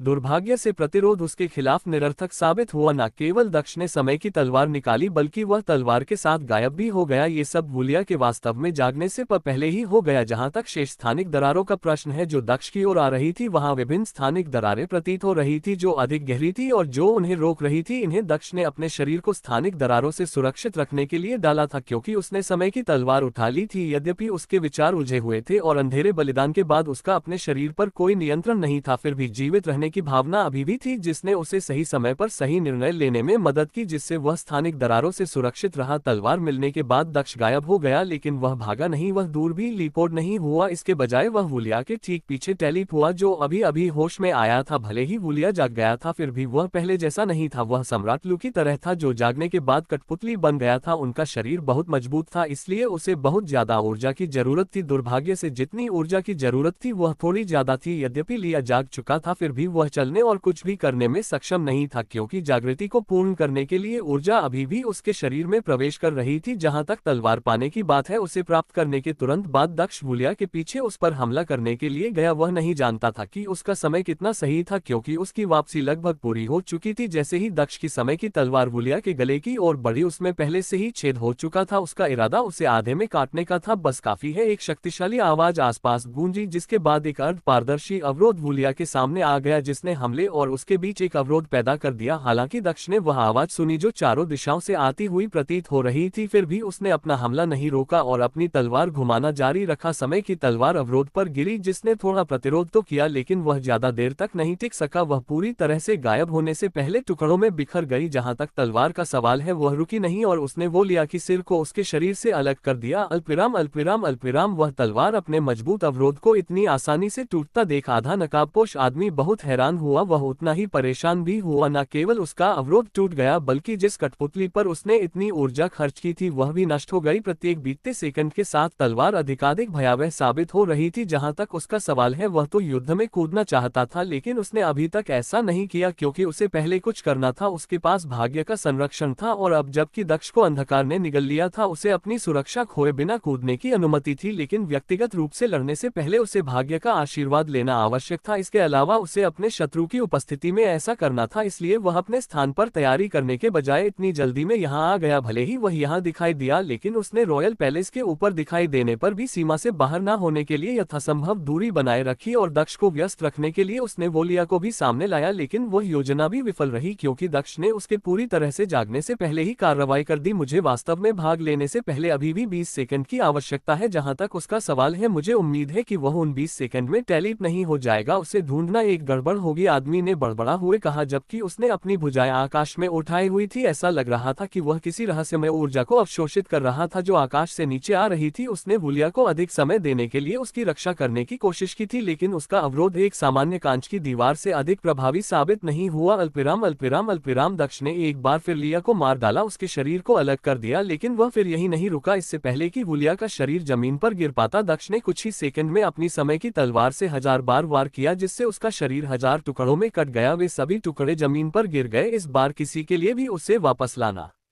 असंभव था। जब दक्ष ने वोलिया को मार डाला तो वह रुका नहीं, इसके बजाय वह शाही महल की ओर देखने लगा जिसके ऊपर वह आदमी खड़ा था। दक्ष की आंखें आधे नकाबपोश आदमी की आंखों से मिली। इससे पहले कि दक्ष फिर से रता, जैसे उसे एहसास हो गया कि यह आदमी वही था जिसकी यह आवाज थी। उस आदमी ने यह भी देखा कि दक्ष उसकी ओर देख रहा है और उसे एहसास हुआ कि हमला होने वाला है, लेकिन उसने इसकी परवाह नहीं की। वह हमला नहीं कर सकता था। किसी भी मामले में उसे केवल 10 सेकंड की जरूरत थी। अगर दक्ष हमला करता तो भी वह किसी दूसरी जगह टेलीप हो सकता था। उसने देखा कि दक्ष ने अपनी काली तलवार आसमान में ऊंची उठाई, लेकिन उसने उसे नीचे नहीं उतारा। इसके बजाय उसका आकार एक सेकंड के लिए टिमटिमाए से ठीक सामने आया और उसने अपनी तलवार नीचे कर दी, जिसका उद्देश्य उस आदमी को 2 टुकड़े काटना था। दुश्मनों के पीछे से हमला करने वाले दक्ष के विपरीत इस बार हमला सामने से हुआ था। दक्ष की तलवार को अपने सिर की ओर आते देख वह आदमी भी गायब हो गया और दक्ष से 100 मीटर पीछे दिखाई दिया। सुनहरी किताब अभी भी उसके हाथ में थी। चूंकि दक्ष का हमला पहले ही हो चुका था, इसलिए दुश्मन के गायब होने से कोई फर्क नहीं पड़ा। दक्ष की तलवार से ऊर्जा की एक शक्तिशाली लहर निकली, जिसने पूरे शाही महल को जहां वह खड़ा था वहां से 2 टुकड़ों में काट दिया। हमले की ऊर्जा से महल का मध्य भाग पूरी तरह से गायब हो गया, जबकि बाकी हिस्सा नष्ट हो गया। इमारत की ताकत खत्म होने के कारण ये टूटकर गिर गया तथा महल के अंदर छिपे सभी लोगों को निगल गया, जिनमें महल के सभी उच्च पदस्थ सदस्य भी शामिल थे। चूंकि अधिकांश कुलीन लोग उस स्थान पर थे जहां दक्ष ने हमला किया था, वे सभी मर गए। एक ही दिन ने एस्टेरिया साम्राज्य ने न केवल अपने सम्राट और महारानी को खो दिया, बल्कि इसने अपने मंत्रियों और इस महान साम्राज्य के सभी कुलीन को भी खो दिया। साम्राज्य का नेतृत्व करने वाला अब कोई नहीं बचा था, जो एक महान साम्राज्य के पतन का संकेत था। यह वही साम्राज्य था जिसे बचाने के लिए दक्ष मिंग्यू के साथ आया था। यह मिंगू का घर था जिसे वह युद्ध से बचाना चाहता था और उसके परिवार की मदद करना चाहता था, लेकिन अपने हाथों से उसने वह सब कुछ नष्ट कर दिया जो साम्राज्य को जीवित रहने में मदद कर सकता था। प्रभावी रूप से वह सब कुछ नष्ट कर दिया जिसे वह बचाने आया था। राजकुमार, मंत्री और कुलीन लोग उसकी वजह से मारे गए और सम्राट और महारानी की मृत्यु किसी ऐसे व्यक्ति की वजह से हुई जो उसके लिए यहाँ था। अप्रत्यक्ष रूप से एक अकेले व्यक्ति ने एक साम्राज्य को बर्बाद कर दिया था और वह अभी भी खत्म नहीं हुआ था। इससे पहले कि वह साम्राज्य में तबाही मचा सके, दक्ष एक और व्यक्ति को नष्ट करना चाहता था। यह वह व्यक्ति था जो अभी अभी उसके हमले से बचकर आया था। पीछे मुड़कर उसने उस आदमी को ढूंढने की कोशिश की और साथ ही उसने अपनी दिव्य इंद्रिय को भी उसके चारों ओर फैला दिया। सामान्यतः दक्ष की दिव्य इंद्रिय समान साधना वाले साधक की आध्यात्मिक इंद्रिय से अधिक क्षेत्र को कवर करने में सक्षम थी। आश्चर्यजनक रूप से आज उसकी दिव्य इंद्रिय 5 गुना अधिक स्थान को कवर करने में सक्षम थी, क्योंकि वह इस तरह था। जहां तक उसकी साधना का सवाल है, डार्क सैक्रिफाइस के इस रूप में उसकी साधना भी स्वर्ग क्षेत्र के मध्य से संत क्षेत्र के शिखर तक बढ़ गई थी। अल्पिराम वह सभी मायनों में एक उचित संत क्षेत्र साधक था, लेकिन जब ताकत की बात आई तो उसकी ताकत वास्तव में उससे भी अधिक थी, क्योंकि वह अब अवचेतन रूप से कानूनों का पूरी तरह से उपयोग करने में सक्षम था। डार्क सैक्रिफाइस ने उसे वाकई एक श्रेष्ठ प्राणी बना दिया था। आखिरकार यही कारण था कि इसे स्वर्गीय राक्षसों के सबसे डरावने कौशलों में से एक कहा जाता था। ये कुछ ऐसा था जो उनकी विनाशकारी क्षमता को बढ़ाता था। चूंकि दक्ष की दिव्य भावना अधिक स्थानों को कवर करने में सक्षम थी, इसलिए उसने तुरंत अपना लक्ष्य फिर से पा लिया। वह फिर से उस आदमी पर हमला करने वाला था, लेकिन वह रुक गया क्योंकि उसने दूसरी दिशा में देखा, जैसे कि उसे कुछ अजीब महसूस हो रहा हो। जिस दिशा में दक्ष देख रहा था वह कोई और नहीं बल्कि वही दिशा थी जहां रान वर्तमान में सम्राट लू से लड़ रहा था। ओरियन को डार्कनेस ने बढ़ावा दिया था, लेकिन फिर भी उसे जो बढ़ावा मिला वह दक्ष जितना नहीं था। बढ़ावा के बावजूद वह अभी भी सम्राट लू को नष्ट करने में सक्षम नहीं था, जो ओरियन की गर्दन को पकड़कर उसे जमीन पर गिरा रहा था। दक्ष डार्क सैक्रिफाइस में था और उससे किसी चीज की परवाह नहीं थी, लेकिन फिर भी रान की मदद करने की एक सूक्ष्म इच्छा उसके अंदर थी। जो कुछ नया था वह अब आवेगों से ग्रस्त हो चुका था, इसलिए उसने आधे मुखौटे वाले व्यक्ति पर हमला करने के बजाय उसकी तीव्र आवेगों को सुनने और सम्राट लू पर हमला करने का निर्णय लिया। वह अपनी तलवार लेकर गायब हो गया और रान के पास प्रकट हुआ, जो बेहोश होकर जमीन पर पड़ा था। सम्राट ल रान की खोपड़ी को कुचलने ही वाला था कि तभी दक्ष वहां प्रकट हुआ। उसने सम्राट लू पर हमला करने के लिए अपनी तलवार का भी इस्तेमाल नहीं किया, बल्कि एक भूत की तरह उसके सामने प्रकट होकर उसने सम्राट लू की गर्दन पकड़ ली और उसे पीछे फेंक दिया। सम्राट लू दक्ष के थो की वजह से हवा में उड़ रहे थे, वे अभी गिरे भी नहीं थे कि दक्ष ने अपनी तलवार घुमाए। अंधकार की एक और लहर उसकी तलवार से निकलकर सम्राट लू की ओर बढ़ी, उससे पूरा निगलने के लिए तैयार। जैसे ही अंधकार की लहर सम्राट लू तक पहुंची, उनका शरीर अंधकार में डूब गया। कोई चीख या आवाज नहीं आई। कुछ ही सेकंड में अंधेरा गायब हो गया और एक कंकाल जमीन पर गिरता हुआ दिखाई दिया। दक्ष की काली काली आंखें कंकाल की ओर भी नहीं देख रही थी, बल्कि रान की ओर देख रही थी, जो बेहोश पड़ा था। अब जबकि ओरियन बच गया था, दक्ष की उसे बचाने की इच्छा खत्म हो गई थी और अब वह आधे नकाबपोश आदमी को नष्ट करने की इच्छा में बदल गई थी। रियन की मदद करने या उसे जगाने की कोशिश करने के बजाय वह फिर से गायब हो गया और आधे नकाबपोश आदमी के सामने प्रकट हुआ, जिसके चेहरे पर अब एक हल्की मुस्कान थी। बिल्कुल सही समय है, मैंने अभी अभी आशीर्वाद प्राप्त किया है, उस आदमी ने दक्ष से कहा और उसने सुनहरी किताब हवा में उठाई। ओह भाग्य की पुस्तक, अपने धारक के शब्दों को सुनो, मुझे सभी अंधकार को नष्ट करने और भाग्य को संतुलन वापस करने की शक्ति दो, मुझे अपनी शक्ति प्रदान करो। जैसे ही उस आदमी ने अपना जादू खत्म किया, सोने की किताब चमकने लगी और उसका आकार बदलने लगा। चौकोर आकार से वह लंबी और पतली हो गई। कुछ ही सेकंड में उसका अंतिम रूप स्पष्ट हो गया, जो कोई और नहीं बल्कि एक सुनहरी तलवार थी, जो शक्तिशाली प्रकाश और आभा उत्सर्जित कर रही थी। तलवार के चारों ओर रोशनी के कुछ बिंदु चक्कर लगा रहे थे, जैसे तलवार उनका सूर्य हो और वे ग्रह हो। अगर मेरी धारणा गलत नहीं है तो आपका हथियार एक ईश्वरीय हथियार है। ईश्वरीय हथियार सीमित संख्या में ही उपलब्ध है, इसलिए मैं उन्हें अपने पास नहीं रख सकता। जहां तक आपके हथियार की बात है तो मैं उसे छू नहीं सकता, लेकिन मुझे उसे छूने की जरूरत भी नहीं है। ये तलवार भले ही ईश्वरीय हथियार न हो, लेकिन ये बहुत कमजोर भी नहीं है, उस आदमी ने कहा और उसने अपनी सुनहरी तलवार को अपने हाथ में मजबूती से पकड़ लिया। अल्पविराम अल्पविराम अल्पविराम। अमर दुनिया में दूतों की टीम बस जाने की तैयारी कर रही थी, लेकिन उन्हें देरी हो गई, क्योंकि जो उनका नेतृत्व कर रहा था उसे कुछ करना था। टीम का नेतृत्व करने वाले को उत्तरी सम्राट ने एक खजाना दिया था, जिससे पता चल सकता था कि कोई व्यक्ति झूठ बोल रहा है या नहीं। दुर्भाग्य से टीम के जाने से पहले ही उनके नेता को एहसास हुआ कि खजाना गायब है। क्या मतलब है कि आपको खजाना खोजने की जरूरत है? आप इतनी महत्वपूर्ण चीज को महामहिम द्वारा दिए जाने के कुछ ही मिनटों के भीतर कैसे खो सकते हैं? हे भगवान, मुझ पर भरोसा करो, मैं इसे खोने वाला बच्चा नहीं हूँ, किसी ने इसे चुरा लिया है। मैं अपनी पत्नी को ये बताने के लिए घर गया था कि मैं कुछ समय के लिए किसी मिशन पर जा रहा हूँ, और जब मैं यहाँ वापस आया तो मुझे एहसास हुआ कि यह गायब है। किसी ने निश्चित रूप से इसे मुझसे चुराया है। मुझे पता लगाना होगा इससे पहले कि महामहिम को पता चले, नहीं तो मैं मर जाऊंगा। अल्पविराम भगवान, तुम सच में मूर्ख हो, तुम इतनी महत्वपूर्ण चीज की भी रक्षा नहीं कर सके। हम महामहिम के शाही रक्षक हैं, अगर किसी को पता चल गया कि कोई हमसे चोरी करने में कामयाब हो गया है तो हमारी क्या प्रतिष्ठा होगी? हम गर्व से अपना सिर भी नहीं उठा पाएंगे। दूत दल के एक सदस्य ने पूछा, चलो बातें करना बंद करो और मुझे इसे खोजने में मदद करो, हम मिशन पर जाने में बहुत देर नहीं कर सकते, हमें जल्दी करना होगा। नेता ने आह भरते हुए जवाब दिया, क्या आपने महामहिम के बारे में सोचा है? जब वह पूछेंगे कि हम क्यों नहीं चले गए तो हम क्या जवाब देंगे? एक अन्य व्यक्ति ने पूछा, मैं इसे संभाल लूंगा, अभी इसे खोजने का प्रयास करो, अगर हम भाग्यशाली रहे तो हम इसे